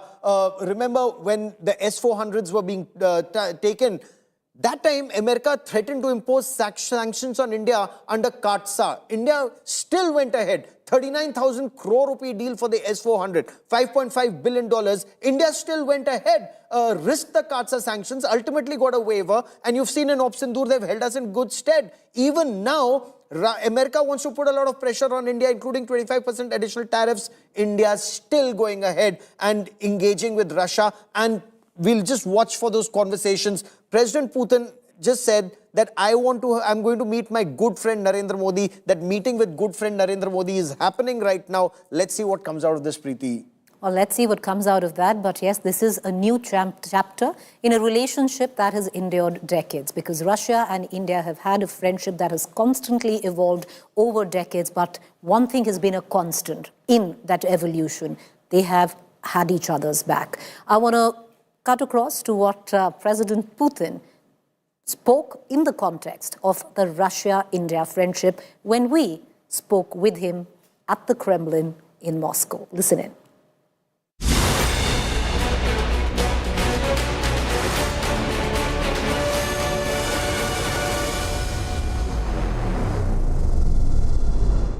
Dear viewers, hello and a very warm welcome. You're watching Aaj Tak India Today and I'm Anjana Om Kashyap and we're at Kremlin today and you're about to witness history, a very historic moment. It is said that when two old friends meet, they have their private jokes. They have a lot of banter, they have a lot of fun and they have a bonhomie or camaraderie. But the others in the room might feel a little uncomfortable. And why do I say this? I say this because as the President of the Russian Federation, Vladimir Putin, meets Prime Minister Narendra Modi in New Delhi, the world will be watching very, very closely. Vladimir Putin is undoubtedly one of the most influential politicians of the world whose decisions don't just affect Russia, but numerous nations across the world. He's a very compelling and enigmatic figure on the world stage. It just doesn't get more exciting than this. Well, that's right, Anjana. Hello and welcome. I'm Geeta Mohan. We have with us a man who is known to be one of the world's longest-serving leaders. He's seen it all, through wars and economic recessions, from disintegration of countries to a changed world order, from Boris Yeltsin to Donald Trump, from Atal Bihari Vajpayee to Manmohan Singh to Narendra Modi. He's seen the world change right in front of him, and he's taken Russia through very turbulent times and yet has cemented his position as a force to reckon with. Thank you so much, President, for doing this with us. You're in conversation with India Today and Aaj Tak. That's the President of the Russian Federation for you. Thank you so much, sir, for joining us on our network. How are you doing? Надеюсь, что и вам у нас в России. Well, I do hope that you find it great in Russia, in Moscow. You like Moscow and the Kremlin, where we're working. Плану. Well, as you can see, everything is according to plan. On the whole, we're happy with the economic situation. And what's most important, this month, I'm very happy that I'm going to meet, as you have just pointed out, my friend, Prime Minister Narendra Modi. We agreed to meet in India a long time ago. There's a lot to talk about because the range of our cooperation with India is very huge. I'm not even talking about history of our relations, because this history is of a unique nature. And I would also like to point out that the path that India has traveled since gaining its independence, just over the 77 years, which is a very short span in the scale of history, and India has managed to travel a great way. And I'm going to dwell on that a little bit later. But, you know, when we live our daily lives, we hardly notice the changes that are currently afoot. It rarely happens when we notice these changes. But if we have a look back at the history, we'll see that what transpired in India is, to a large extent, a miracle. Well, I don't think there are many people even in India who know that the longevity, the life expectancy of India over the 77 years has We will talk about the longevity in some time from now. We're certainly going to talk about that. But be that as it may, our relations with India are developing across different ranges, different avenues. I'm very happy to have this chance to meet Prime Minister Modi. And not just business ties, but also personal ties.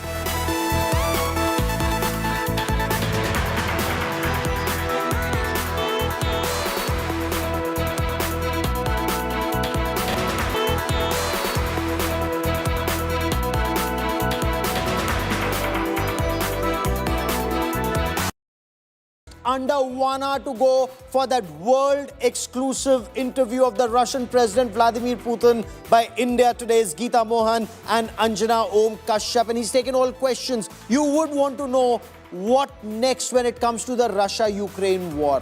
What next when it comes to President Trump's post-Alaska meeting engagement with President Putin. Remember, President Trump's special envoys, Steve Witkoff and Jared Kushner, they were in Moscow, in Kremlin, when this interview was being filmed and, of course, was being shot. And then President Putin has just arrived in India. He's meeting his old friend Narendra Modi, and he said so. I'm looking forward to meeting my old friend Prime Minister Narendra Modi of India. Two very strong leaders. Their vision taking India-Russia relationship forward. So far, defense and strategy were key areas where this relationship was on an even keel. Now the effort is economic cooperation, business cooperation, people-to-people cooperation, because that's required to give a new impetus to this relationship. So what's their vision? There's a big business delegation that's accompanying the Russian president. We'll talk about that in greater detail. But first, all eyes across the world on this India Today exclusive interview. And I want to begin by asking you just to listen in to what President Putin spoke of about his visit to India and meeting Prime Minister Narendra Modi. From Atal Bihari Vajpayee to Manmohan Singh to Narendra Modi, he's seen the world change right in front of him.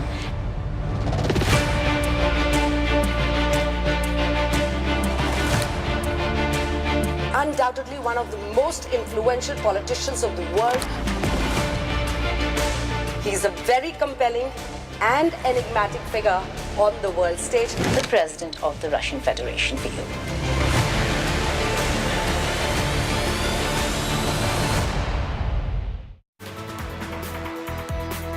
So what is the Russian president thinking about the Russia-Ukraine war? What's the road ahead? In this India Today world exclusive, global exclusive, we bring you an interview of unprecedented access and significance. For the first time on world television, Russian President Vladimir Putin, he speaks candidly and he's spoken at length. He was to speak for about an hour.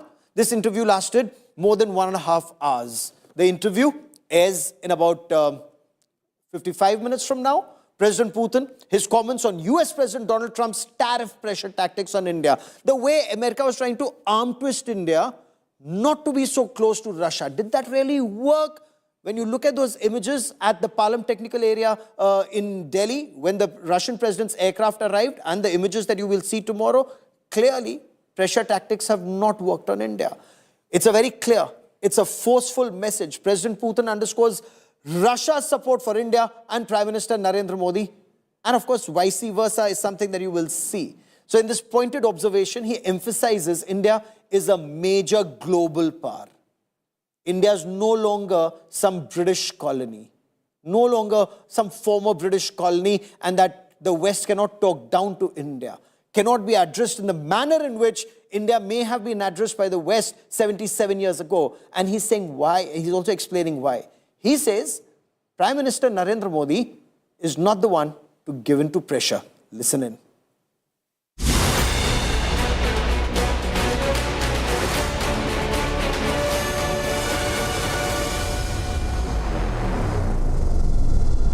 But my question to you now would be about defense. And India continues to be the biggest defense buyer. Roughly 38% of the market from Russia is bought by India. My question to you, sir, is in view of the sanctions by the US or the tariffs they have laid on India, the arm twisting methods that are being adopted, and I name it's America. How do you plan to circumvent all this? Will you pull back or push harder? Но мне кажется, что и Индия, весь мир увидели. Well, I think both the world Индии нельзя разговаривать. and India have seen that one cannot talk to India the way they used to talk to it 77 years ago. India is a great power, not an English or British colony, and everyone will have to take that into account. And moreover, the head of the Indian government, Prime Minister Modi, is not one to give in to pressure. The Indian nation can take pride in their Prime Minister. It's absolutely evident Prime Minister Modi has a firm position, which is not, however, confrontational, nor are we going to enter into confrontation with anyone. We are simply trying to defend our legitimate interests, and that is exactly what India is doing. What are the obstacles? There's transactions and payments, but more than 90% of our transactions are carried out in national currencies. There are certain difficulties, of course, because there are intermediaries, but there are solutions to that, because we can transition to using the systems for financial messaging systems, which we have offered by the Bank of Russia and our Indian counterparts, and we are doing this work steadily. And those who are taking steps to limit the economic cooperation of third parties sooner or later will incur losses. And I think once this understanding settles in completely and fully, then this practice of pressure from outside is gone.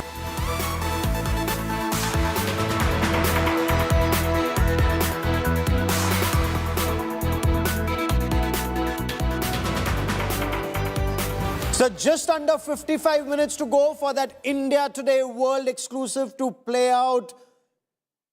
We will tell you what President Vladimir Putin is thinking. So 53 minutes to go, that biggest global exclusive. I also want to bring into this conversation General Deepak Kapoor, former Chief of Army Staff, joining me on this broadcast. With me, Sandeep Puneethan stays with me on this broadcast, as does my colleague Preeti Chaudhary. General Kapoor, welcome as always. Your view of what President Putin said about Prime Minister Narendra Modi and the fact that you cannot talk down to India today the way you could 77 years ago. Prime Minister Narendra Modi is not the one to give in to pressure. Thank you, Gaurav. I tend to agree with what President Putin said, and it implies that India today is a growing power, and therefore it can hold its own on the world arena. And to that extent, President Putin has said that Prime Minister Narendra Modi would stand his ground if he has to in national interest, which I feel definitely he would do so, and ensure that the Indian interests are best served while interacting at the regional as well as the global level. Okay, sir, permit me to interrupt you for a moment. These are live images that are coming in from 7 Lok Kalyan Marg residents of Prime Minister Narendra Modi, specially decked in Indian and Russian colors. The Prime Minister received the Russian President at his official residence, the 7 Lok Kalyan Marg. So not only is this pathway draped in the Indian tricolor and the Russian flag, but also the lights that you notice, the Indian flag and the Russian flag. The two very comfortable together. Preeti, both of them, the Indian Prime Minister and the Russian President, they've been friends for a very long time and they're very, very comfortable with each other.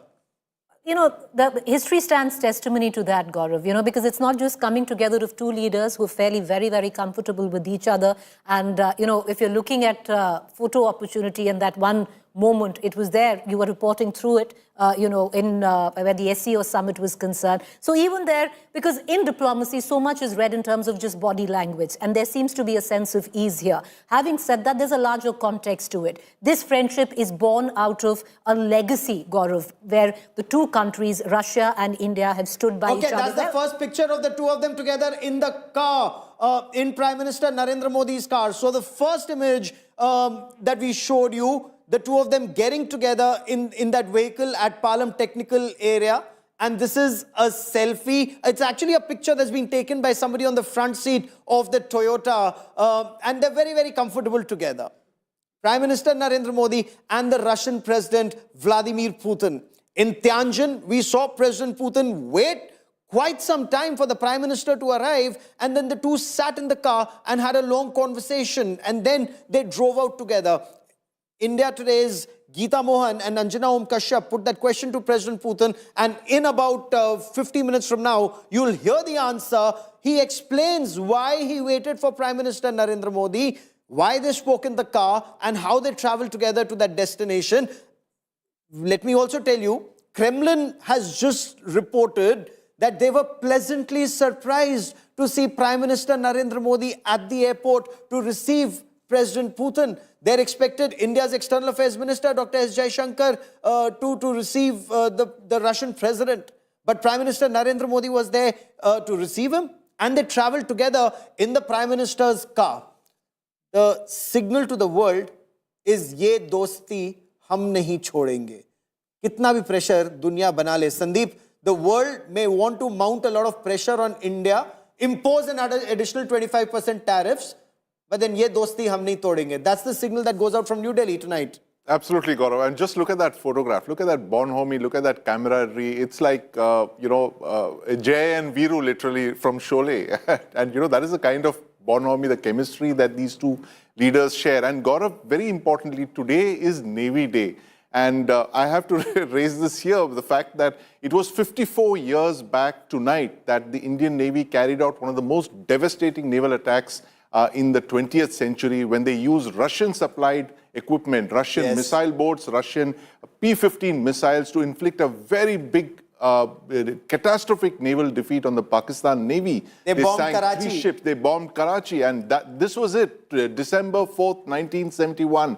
It was this night, 54 years back, that the Indian Navy made its fiery debut in this war, the 14-day war against Pakistan. And that war, again, Gaurav, could not have been possible but for Russian hardware. So you're literally looking at the anniversary of that great moment 54 years back. And it continues, Gaurav. That support from Russia continues with the BrahMos missiles, with the S-400, and let's not forget, with the diplomatic support that Russia gives us on the world stage. It was the vetoes. So give me a moment as I try and bring in a perspective from Moscow. I have Fred Wire joining me from Moscow. Fred, welcome.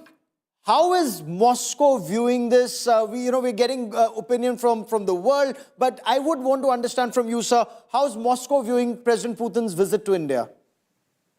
Well, it's always a big deal. I mean, these summits have been a regular feature since the 90s.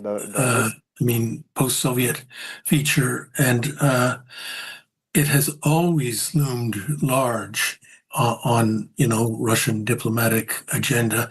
That relationship is solid, and you've had a lot of people on talking about that. But it is changing, and one of the things that is driving that change is the Ukraine war, which has been a catalyst that's accelerating all the global shifts that have been taking place.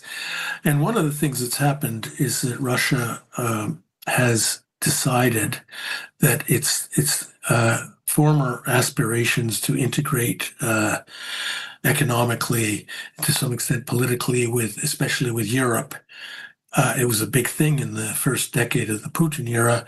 That's finished. The experience that Russia has had, especially with Europe, and it goes on to this moment, has put Russia off Europe and also severed its economic links with it. So Putin comes to India with a whole new perspective about Russia's future. The war is winding to a close, and he is looking beyond that to the shape of a global order, Russia's place in it, and who its friends will be. And it's not a surprise that top of the agenda is India.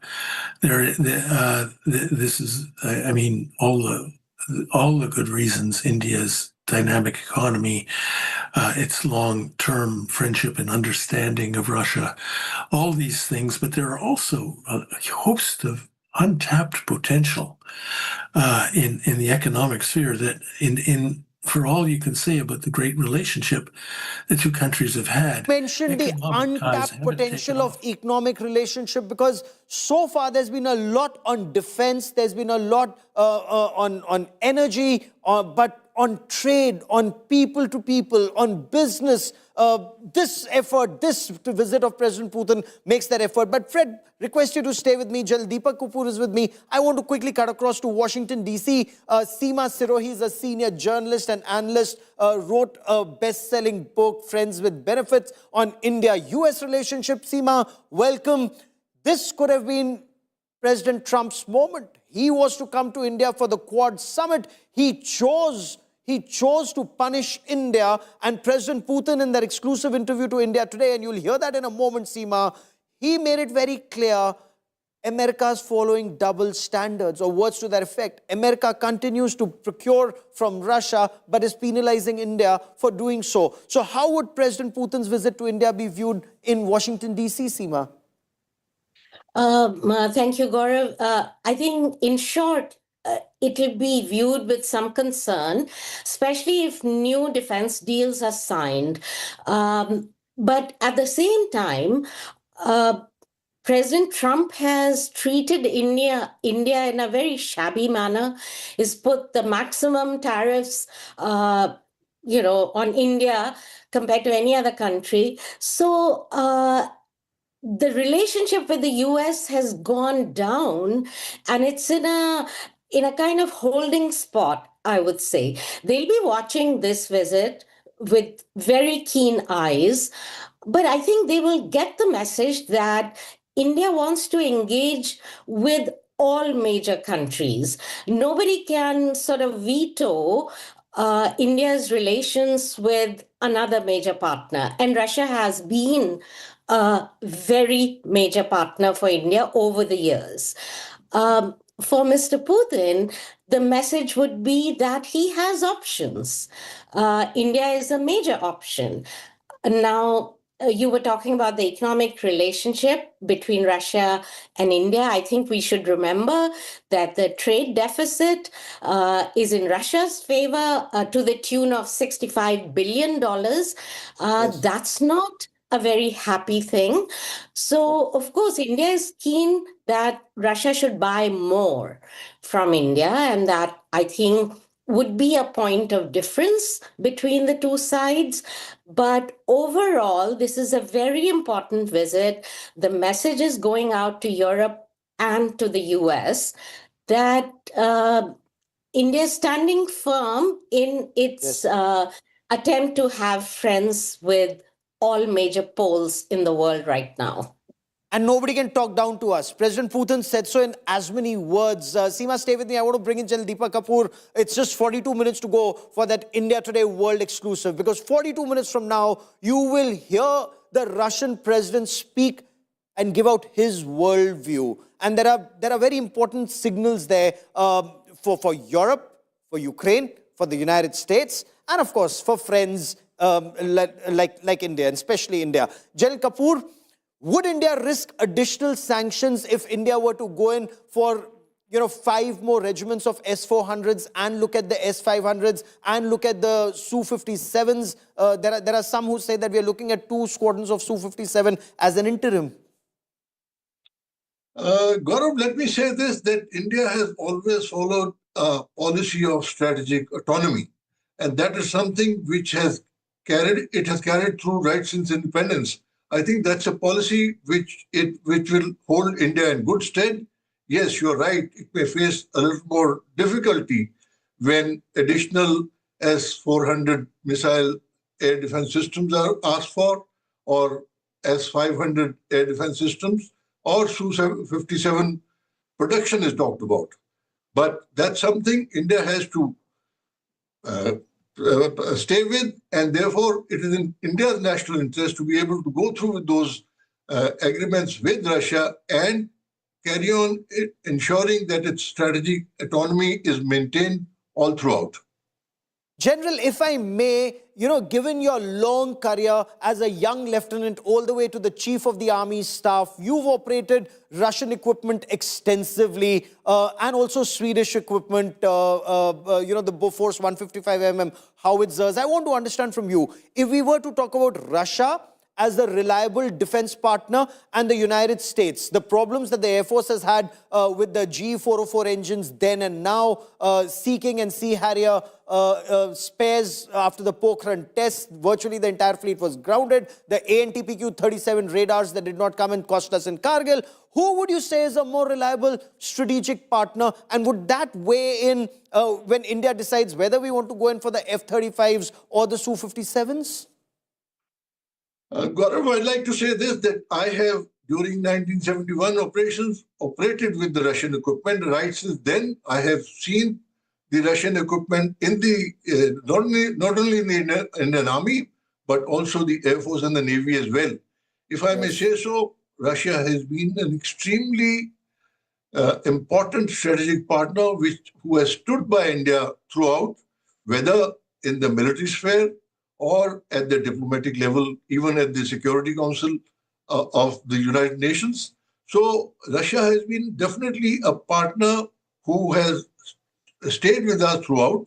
And just because of all that, the acquisition of weapon systems that are there with India today are approximately 2/3 of Russian origin. So there may be a problem about compatibility of weapons between the Western technology weapons and the Russian. So even if we are looking for any kind of changes, it's going to take time. All these changes have to take place over a period of acceptance by the services after trials, etc., which is a long drawn-out process. So to that extent, we are still dependent to a large extent on Russian weapon systems, and their support has to continue.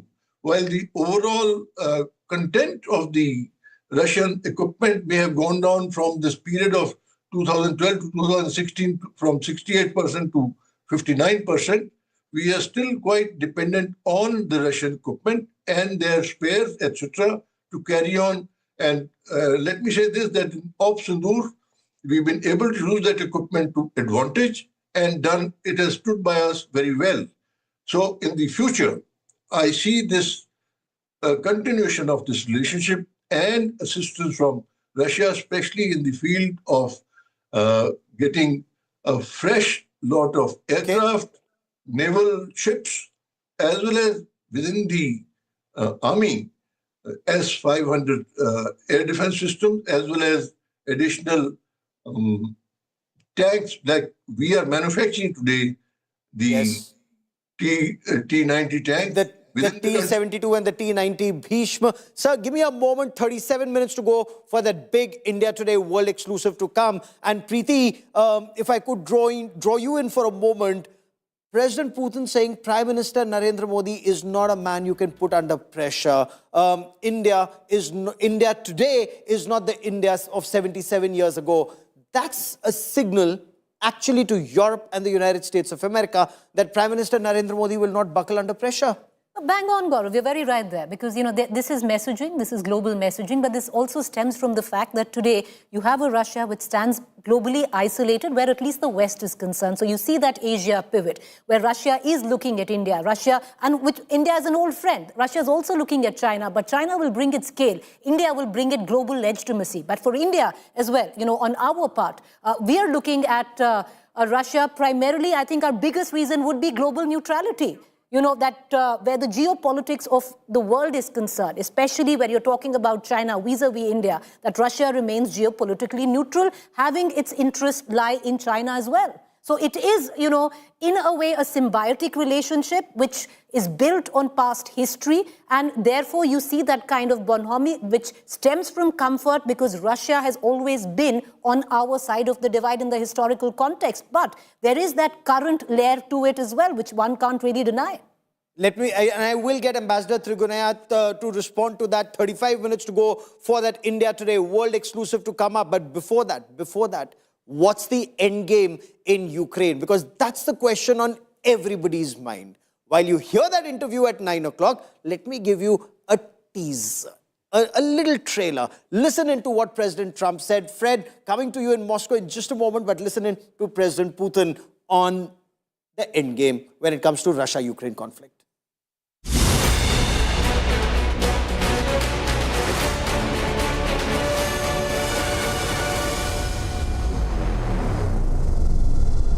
What is the end game for Vladimir Putin in Ukraine? Так я же сказал. Well, I've just said it. Мы признали вот эти... We have recognized, listen, Мы 8 лет не for признавали 8 years we did not recognize the self-declared republics. For 8 years, they have declared the independence, and we were trying to build relations between the rest of Ukraine and these republics. When we understood that it's impossible, that they're simply being destroyed, we were forced to recognize them, and not simply recognize them as their partial territory, but within the administrative borders when they existed back in the Soviet times.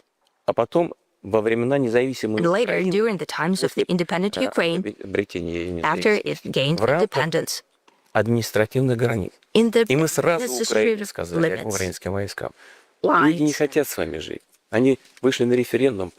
So the people, the voters, came to the referendum and voted for everyone to withdraw troops from there and not to conduct any armed actions there. But they preferred to wage war. And now it all came to a head. And it all comes to one thing. Either we do that through military action, we'll liberate the territories, or the Ukrainian troops will withdraw and leave these territories and stop killing people there. So I've given you a glimpse.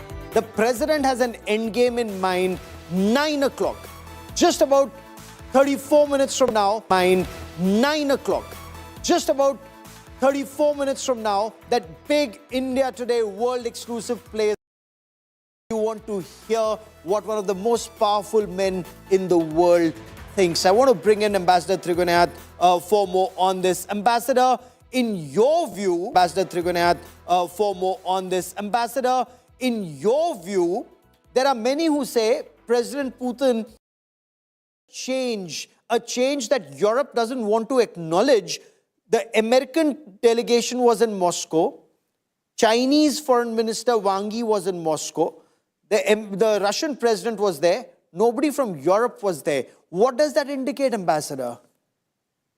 Well, this indicates, number one, that Russia and Europe have got this kind of a dividing line, which will be very difficult to fill. And this also goes in the historic context between them. I mean, empire times, you know that.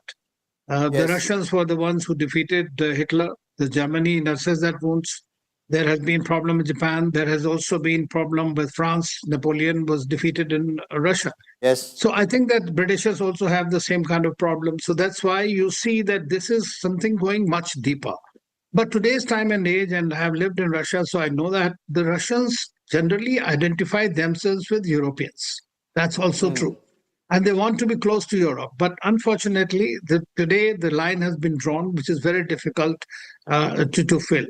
At the same time, no isolation, I don't think there is an isolation because this is Russians realize that Europe is not going to be the same again. Therefore, they have moved towards Eurasia. And that is one area. And Africa, they are very much in a big way going into Africa. In fact, yesterday only I saw the Sudanese have offered them another port. They are also back in Middle East with Syria again. They are in action with the Saudis, with the Emiratis. So you can't say that they have been isolated in any way. I mean, UAE has become their entrepot for all the trade despite these sanctions that the West countries have imposed. Yes. As far as India is concerned, it remains a very steady and a substantive partnership and a strategic partnership, and which we have seen today when he arrived in Delhi and Prime Minister Modi personally went to receive him, and they again drove together. So this has been very much evident. So now more than half of the world's population, if you were to see simply the countries, are also friends with Russia. So therefore, in that sense, it is, I think it will not be right to say that Russia has been isolated. Of course, there will always be a geopolitical contestation, but the Americans are also playing their own cards with the Russians on the bilateral front. And the secondary front is, of course, the Ukrainian war. They want to end so that the irritant is gone. So let me bring in Fred Weil into this to understand, is Europe actually feeling left out in a way, Europe and Ukraine and some countries in Europe, because America is engaging with Russia, America is also engaging at some levels with China, America is also engaging with India, and they're trying to find a solution. President Putin said so himself, when a question was asked, when India Today asked him a question about what he thought of President Trump and his efforts. So 30 minutes from now, you'll hear his answer. But Fred, your take, is Europe increasingly getting isolated? Well, in this case, regarding the Ukraine war, it's been clearly sidelined. We've watched this process over recent weeks, and the Europeans did try to insert themselves into Trump's new peace offensive. They produced at least 3 drafts of what they deemed to be a peace settlement plan, and each one of them contains so many spoilers, like points that are absolutely impossible to be accepted in Moscow. And so you saw this very clearly in the talks that occurred on Monday in the Kremlin with Trump's 2 emissaries talking with Putin for 5 hours. They were supposed to fly on to Brussels where they would meet with Vladimir Zelensky and Europeans, and they chose not to. They just got on the plane and flew back to Washington. So there is absolutely no doubt that the Americans have given up on Europe as an interlocutor in this process. And whatever final settlement is going to be made, and we must hope it will be, it's going to be Putin, Trump, and Zelensky sorting it out. The Europeans are on the sidelines. They can produce as many drafts and make as many magical incantations about how things should be as they want. I think they're going to be ignored. And it is possible. I think it's very likely. I feel optimistic for the first time in a long time that this process can lead to the necessary compromises that will bring this war to an end. And the main reason is that the Americans are dangling various incentives to Putin that he wants. That is normalization of relations with the United States, trade and business cooperation with the United States. Again, Europe's interests aren't being included in that in any way. But on that very important aspect, President Putin doesn't want to let go of any territory, and 27 minutes to go for that big India Today world exclusive. But Seema Sirohi, across the Atlantic, is that how you view it in the United States of America? Europe increasingly getting sidelined. President Trump, President Putin will directly engage with President Zelensky and try and find a solution? Or President Zelensky will always have the support of at least some European leaders, Germany, France, United Kingdom, and, this war will become endless? Well, I agree with Fred that Europe has kind of been sidelined.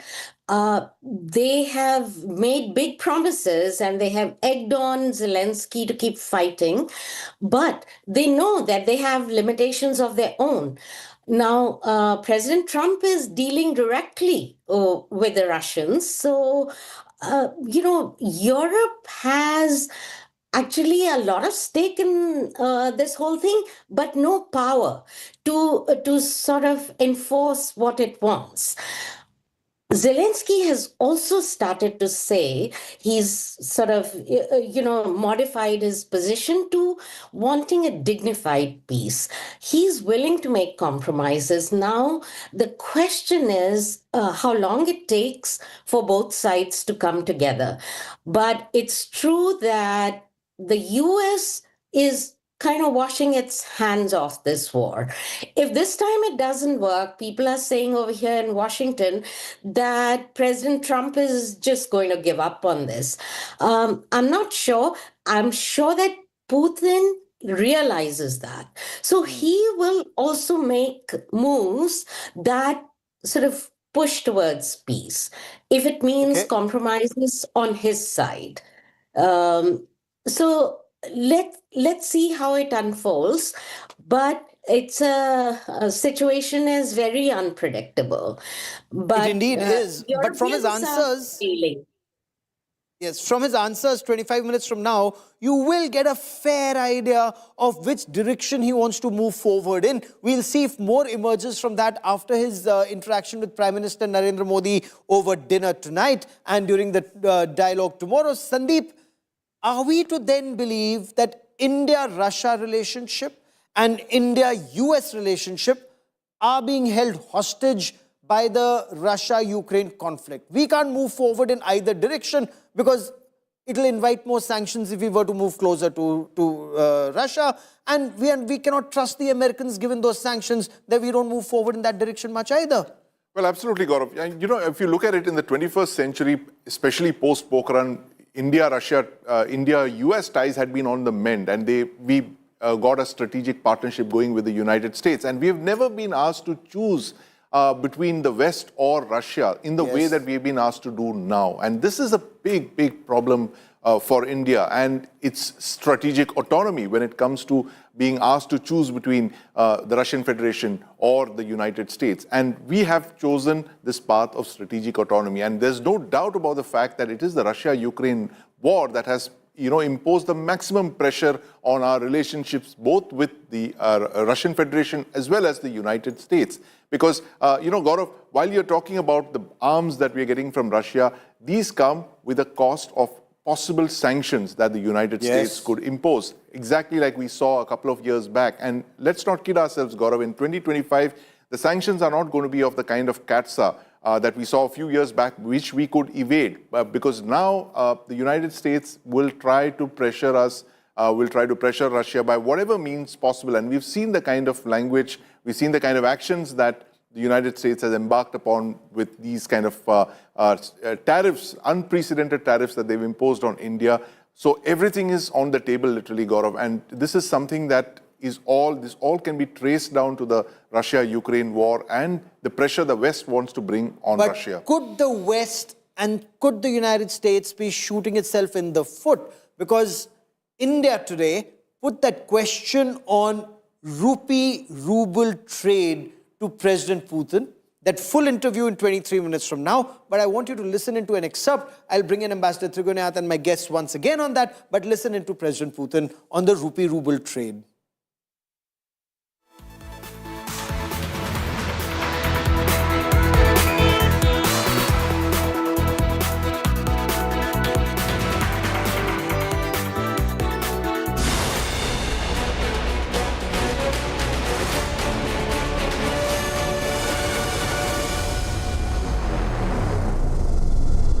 The biggest thing when you have these blocks is how do you make it economically viable? Are we looking at alternative payment systems? Is there going to be a BRICS currency? Or are we looking at alternative payments in terms of national currencies? Rupee ruble. Moving towards de-dollarization, basically. Well, there is no need for haste. And if there is no hurry, then you will avoid many grave mistakes. Let's have a look at Europe. They created the Euro system and they involved in that Eurozone several countries that were economically unprepared for a single currency. Hence, problems with regulating a number of issues related to social system. You cannot simply work with the national currency because there is one single currency, hence problems with the budget. We do not have this goal of building a single currency in BRICS at this stage and point. This has to be done very carefully, prudently. And we need to use national currencies. We need to use wider the capacity of the new development bank of BRICS. For example, we've proposed to create a new investment platform that would use electronic payments with a minimum capital of $100 billion to begin with, in order to create conditions for joint investment both in our economy and the economies of the developing global south. So 20 minutes to go for that India Today world exclusive interview with the Russian President Vladimir Putin. He's right now in 7 local. He left Moscow at the Kremlin. So 20 minutes to go for that interview.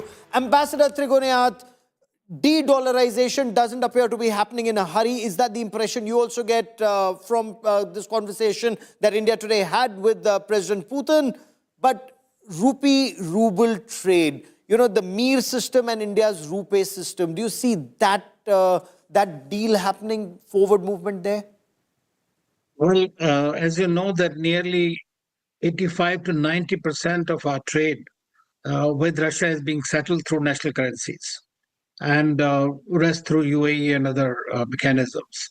And we have mastered this since the Soviet times, if you remember, the Russia rupee-ruble trade. Yes. So that is a mechanism that works, and that is being worked upon. And now that we have the Bank of Russia opening their office in Delhi, I think this will be smoothed out even further. Now, as you know, that the dollar is essentially some kind of a sovereign identity of the United States. So therefore, they feel that anything that is dented is direct impact on their sovereignty. And that's why the de-dollarization is really a red rag for the Americans, especially for President Trump. But the fact remains is that they are the ones who started weaponization of financial instruments themselves. And they have created this spate of countries rushing for bilateral currencies and national currency mechanisms. Nobody wants to undermine the dollar regime, but at the same time, countries have to adopt methodologies to protect themselves, and India has done. UPI with 23 countries, actually, we have signed the agreements. And we should perhaps expect one of the agreements on UPI and the Russian system to be signed this time, because that is what is going to help the Russians also in getting more tourists from India. That's one of the major drawbacks at the moment as far as the tourism is concerned, apart from the trade. Okay. And Seema Sirohi, would you see America weaponize this further against India in case India were to procure additional regiments of the S-400, go in for the S-500, go in for the Su-57s? Not that it's happening overnight, but will all of this depend on peace between Russia and Ukraine, or India risks additional sanctions? See, I know there's a lot of excitement around President Putin's visit to India, but I think the government of India would not want the fallout from this visit to affect the US relationship too much. So, because you might notice that while President Trump has gone all out to punish India, the government of India has been extremely careful in what it has said over the last few months. So what India wants is to maintain a good partnership with the US and ride it out for the next 3 years. Now, if Russia will push for the Su-57s, no doubt. But and the Americans are pushing for their 5th-gen fighters for India to buy. That's a huge decision. And if there is any announcement on the Russian planes during this visit, I think it will not go down well in Washington, that's for sure.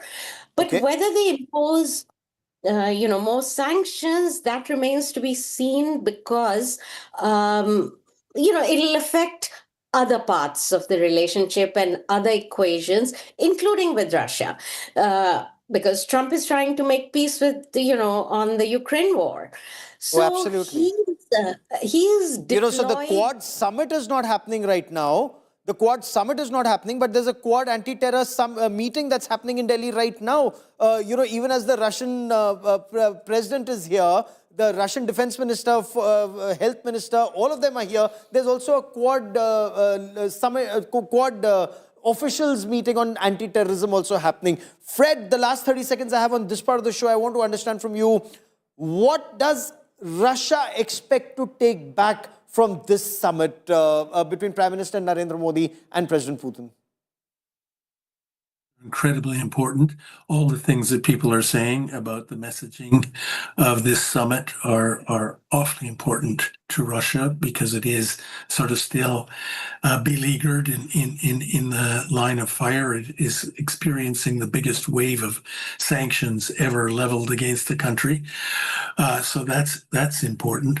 But I think Putin seriously wants to cement a new, higher level relationship with India, with in-depth economic relations. I think you'll see a lot of overtures from the Russians to solve problems like that trade deficit, to make Russia more friendly to Indian workers and business investors. They're very conscious of this. They're very, I think they're eager to get this relationship on a new footing. I think they believe the Ukraine war is going to be ended soon.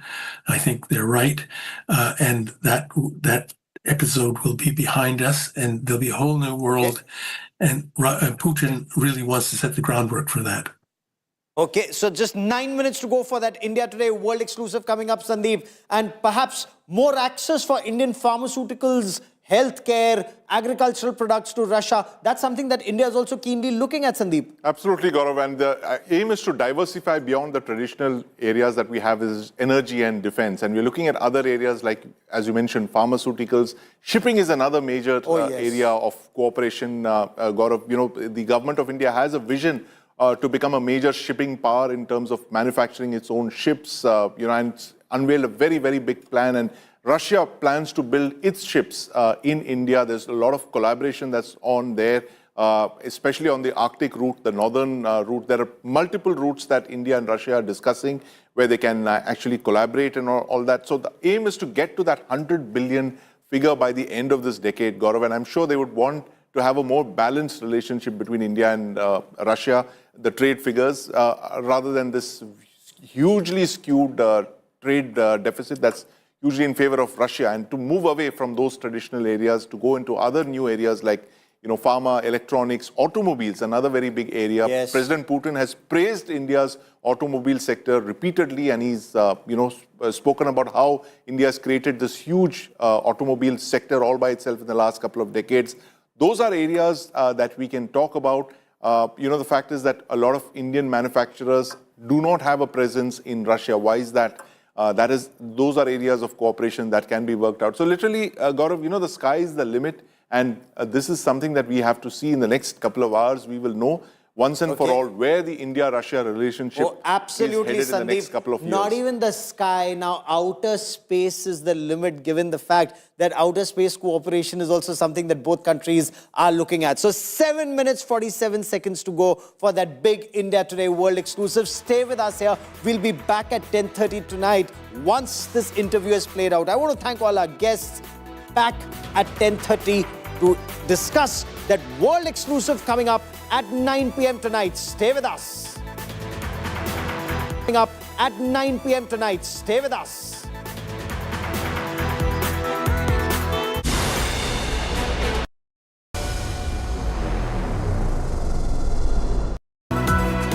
pathway draped in the Indian tricolor and the Russian flag, but also the lights that you notice, the Indian flag and the Russian flag. The two very comfortable together. Preeti, both of them, the Indian Prime Minister and the Russian President, they've been friends for a very long time and they're very, very comfortable with each other. You know, the history stands testimony to that, Gaurav, you know, because it's not just coming together of two leaders who are fairly very, very comfortable with each other. And, you know, if you're looking at photo opportunity and that one moment, it was there, you were reporting through it, you know, in where the SCO Summit was concerned. So even there, because in diplomacy, so much is read in terms of just body language, and there seems to be a sense of ease here. Having said that, there's a larger context to it. This friendship is born out of a legacy, Gaurav, where the two countries, Russia and India, have stood by each other. Okay, that's the first picture of the two of them together in the car, in Prime Minister Narendra Modi's car. So the first image that we showed you, the two of them getting together in that vehicle at Palam Technical Area. And this is a selfie. It's actually a picture that's been taken by somebody on the front seat of the Toyota. And they're very, very comfortable together. Prime Minister Narendra Modi and the Russian President Vladimir Putin.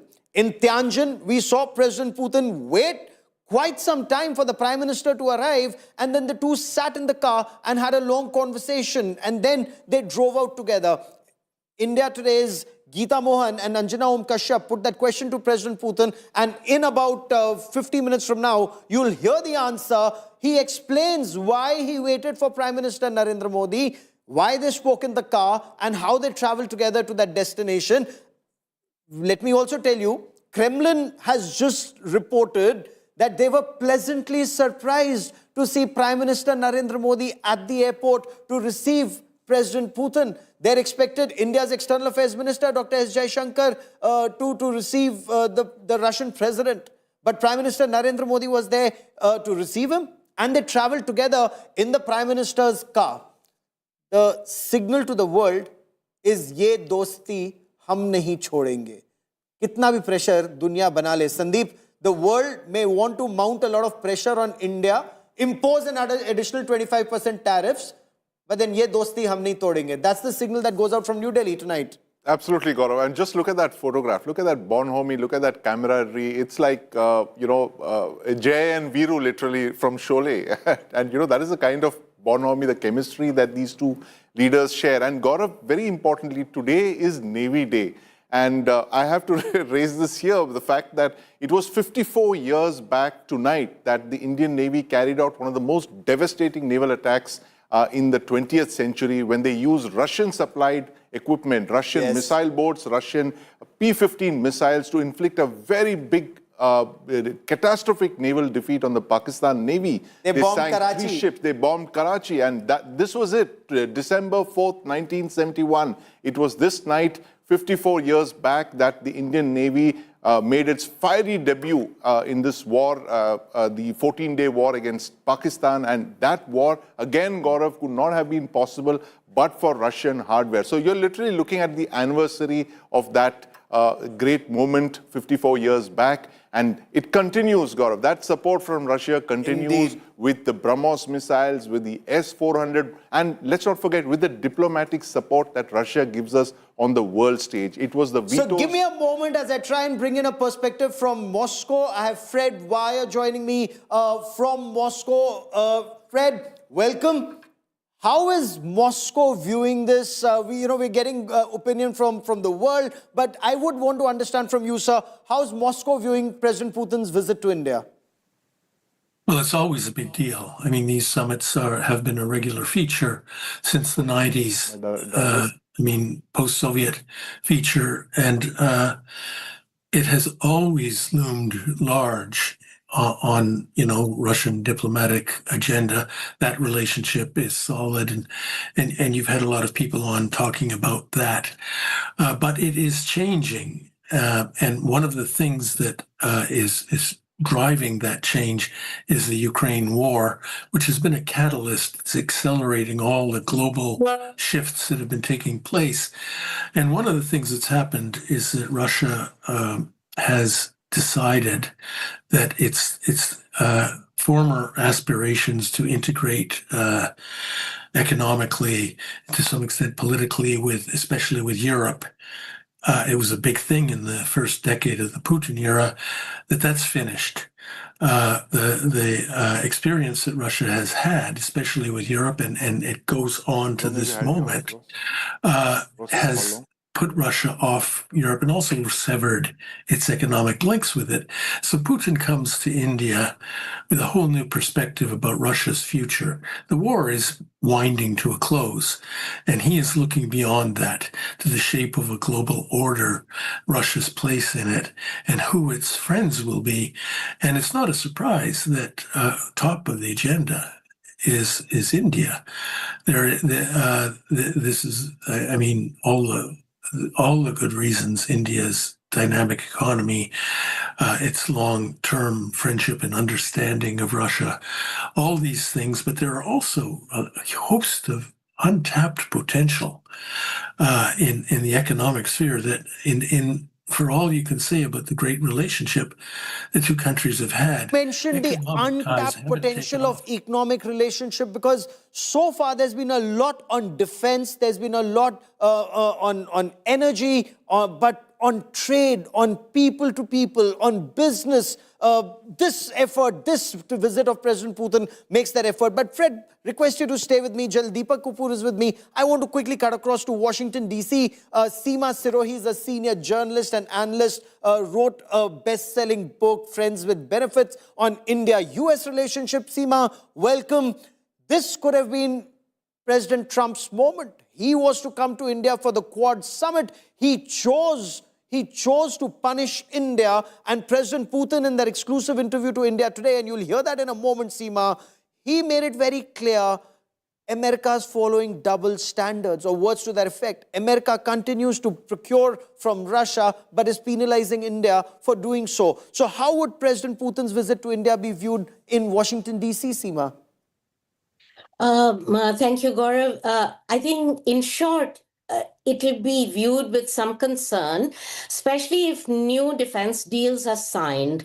But at the same time, President Trump has treated India in a very shabby manner. He's put the maximum tariffs, on India compared to any other country. So the relationship with the US has gone down, and it's in a kind of holding spot, I would say. They'll be watching this visit with very keen eyes, but I think they will get the message that India wants to engage with all major countries. Nobody can sort of veto India's relations with another major partner, and Russia has been a very major partner for India over the years. For Mr. Putin, the message would be that he has options. India is a major option. Now, you were talking about the economic relationship between Russia and India. I think we should remember that the trade deficit is in Russia's favor to the tune of $65 billion. That's not a very happy thing. So, of course, India is keen that Russia should buy more from India, and that, I think, would be a point of difference between the two sides. But overall, this is a very important visit. The message is going out to Europe and to the US that India is standing firm in its attempt to have friends with all major poles in the world right now. And nobody can talk. Prime Minister Narendra Modi in New Delhi, the world will be watching very, very closely. Vladimir Putin is undoubtedly one of the most influential politicians of the world, whose decisions don't just affect Russia, but numerous nations across the world. He's a very compelling and enigmatic figure on the world stage. It just doesn't get more exciting than this. Well, that's right, Anjana. Hello and welcome. I'm Geeta Mohan. We have with us a man who is known to be one of the world's longest-serving leaders. He's seen it all. through wars and economic recessions, from disintegration of countries to a changed world order, from Boris Yeltsin to Donald Trump, from Atal Bihari Vajpayee to Manmohan Singh to Narendra Modi.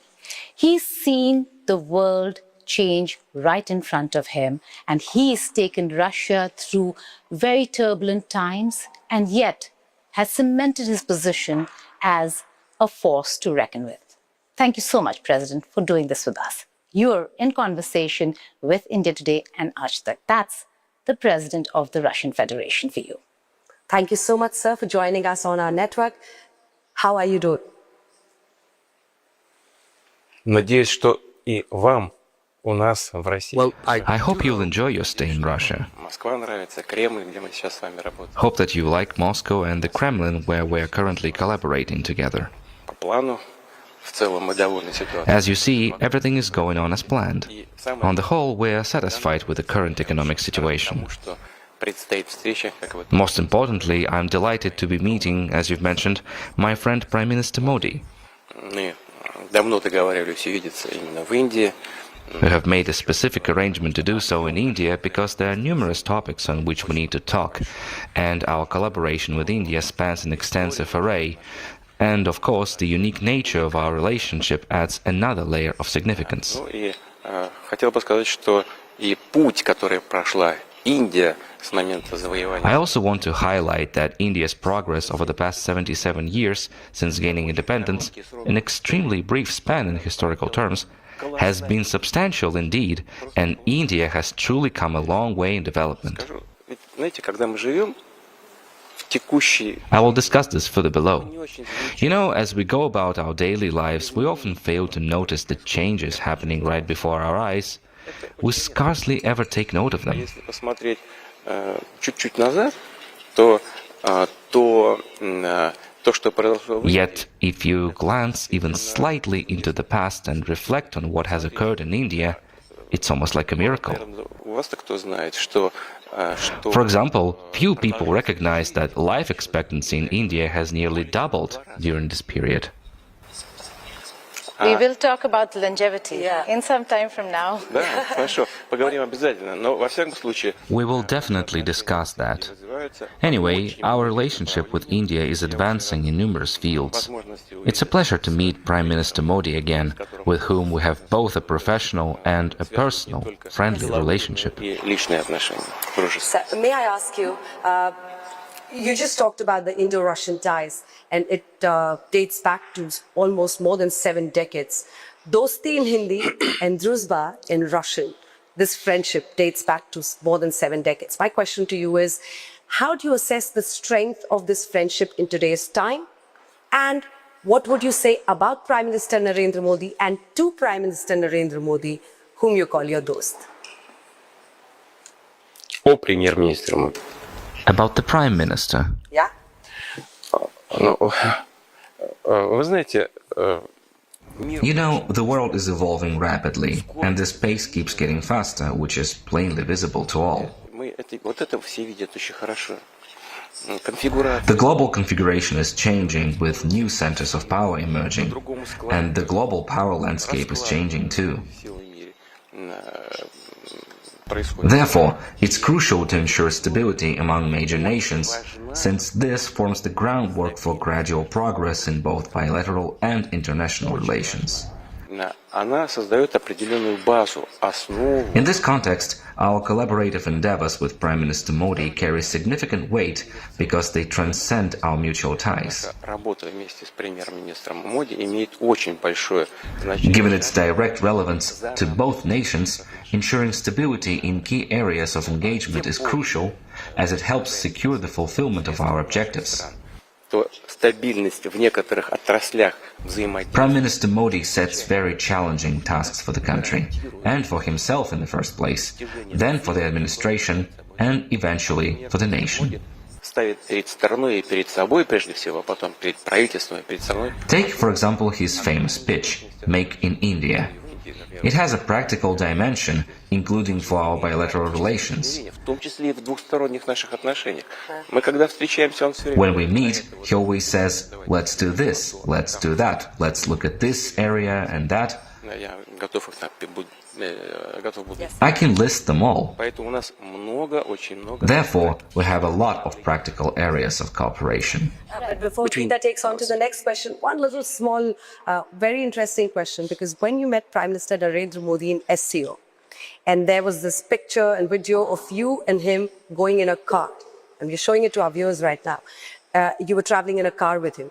Was it pre-planned, or how did it go about? How did it happen? And what did you discuss in the car? We have just gone over the current topics. This wasn't prearranged. We simply stepped out and my car was waiting. I asked, would you like to come along? That's all there's to it. A gesture of human solidarity, camaraderie and friendship. No hidden scheme was involved. We climbed into the car like old friends and talked en route. We always have things to discuss. What's more, we continued our conversation and just remained in the car. Eventually, I suggested, let's go. They're already waiting for us. There's nothing special here. It simply indicates that we have matters to discuss, and those matters are very important to us. Right. President Sir, the fact that you're going to go to India, you just said that both leaders are going to cement the guarantees that you give each other. What are the kind of announcements that we can expect? We've heard about technology transfer, we've heard about trade enhancement. What are the solid announcements during this visit? And I ask you this is because the world, and you know who I mean, would be watching.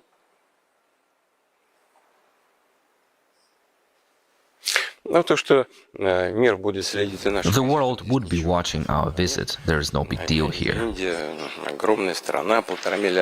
India is an enormous country, home to 1.5 billion people, boasting a growing economy with a 7% annual growth rate, leading among major global powers. After all, Mr. Modi has made this possible. It's something both the Indian nation and Prime Minister Modi himself can rightfully claim as their achievement. Naturally, there will always be critics who think that improvements could have been more significant, but that's an achievement. We've laid out an ambitious plan for our collaboration in key domains. The most critical areas are indeed forward-looking. I'm referring specifically to high technology. Our partnership with India encompasses such fields as space exploration, energy, notably nuclear power, exemplified by the prominent Kudankulam nuclear power plant project, shipbuilding and aviation.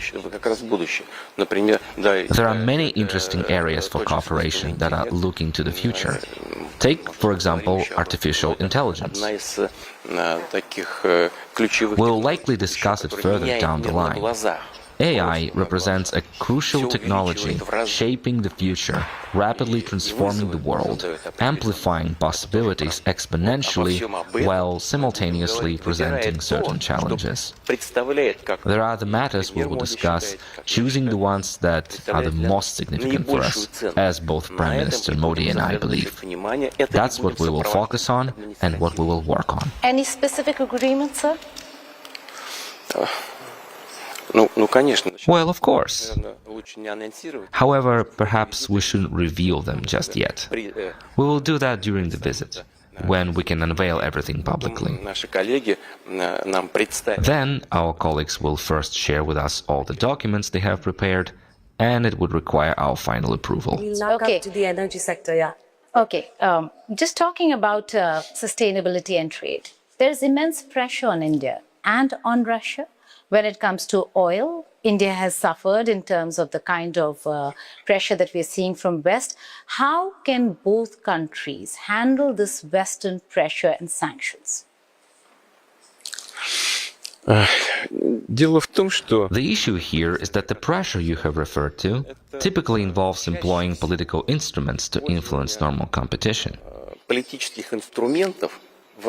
Our energy cooperation with India remains unaffected by current conditions, fleeting political swings, or indeed the tragic events in Ukraine.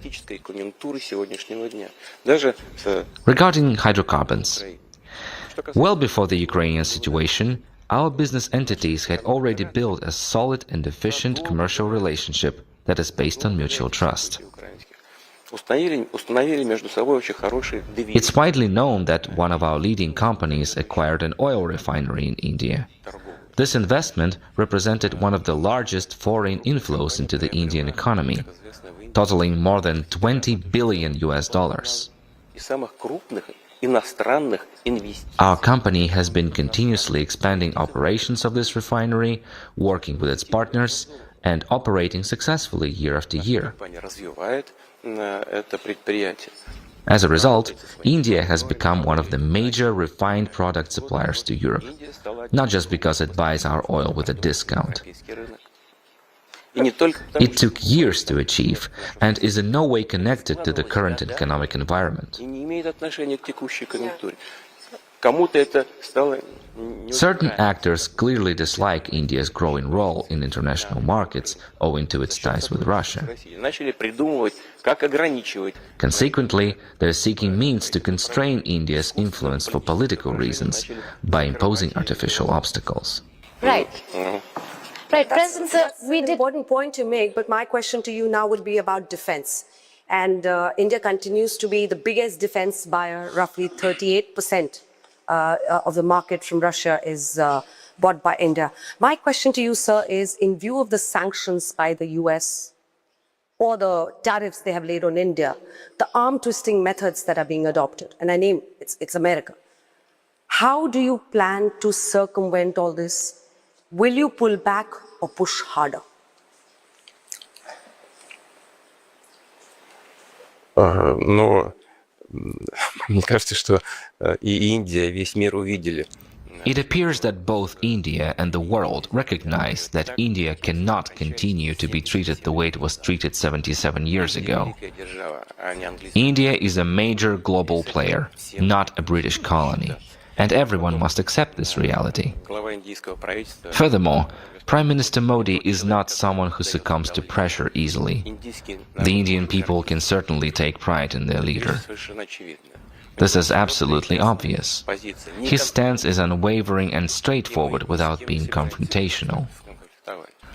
Our goal is not to provoke conflict. Rather, we aim to protect our lawful rights. India does the same. What are the obstacles? Obstacles in settlements. However, over 90% of our transactions are already conducted in national currencies. While some complications arise due to the presence of numerous intermediaries, there are also solutions. We can switch to the existing systems for exchanging electronic messages on financial transactions of the Bank of Russia and of our partners in India. These efforts are ongoing and advancing. Those who attempt to hinder economic ties with third countries ultimately encounter difficulties and suffer losses. I am confident that once this perspective becomes firmly established, such tactics of applying external pressure will fade away. 3 specific questions, sir. Number 1, because during Operation Sindoor, the weapons we had acquired from Russia proved very crucial in our victory. And that is why I would like to ask you specifically about S-400, the air defense system, the 5 S-400s that are awaited by when can we expect that? The second question is on S-500, the more advanced air defense system. And the third question, 5th generation fighter jet, Su-57. How are you going to push for this and what's the update, sir? You seem to be an expert on the issue, as if we're engaged in negotiations on military technical cooperation. If we delve into the substance, India stands out as one of our reliable and privileged partners in this area. We are not merely selling something to India, and India isn't merely buying something from us in the sphere of defense and security. No. It is a different level, a different quality of relations we have with India, and we value this. We see how India values this relationship too. Why? Allow me to emphasize again. We are not simply selling technology, we are sharing it, and it is a very rare thing to see in the sphere of military technical cooperation. It speaks to the level of trust between the two countries and the level of trust between the two peoples, I would put it in this way. We have a broad portfolio indeed, including naval construction, rocket and missile engineering, and aircraft engineering. You have just mentioned the Su-57 aircraft. India operates several other Russian-made aircraft too. And there's the production of armored vehicles. India is manufacturing our renowned T-90 tanks. Trust me when I tell you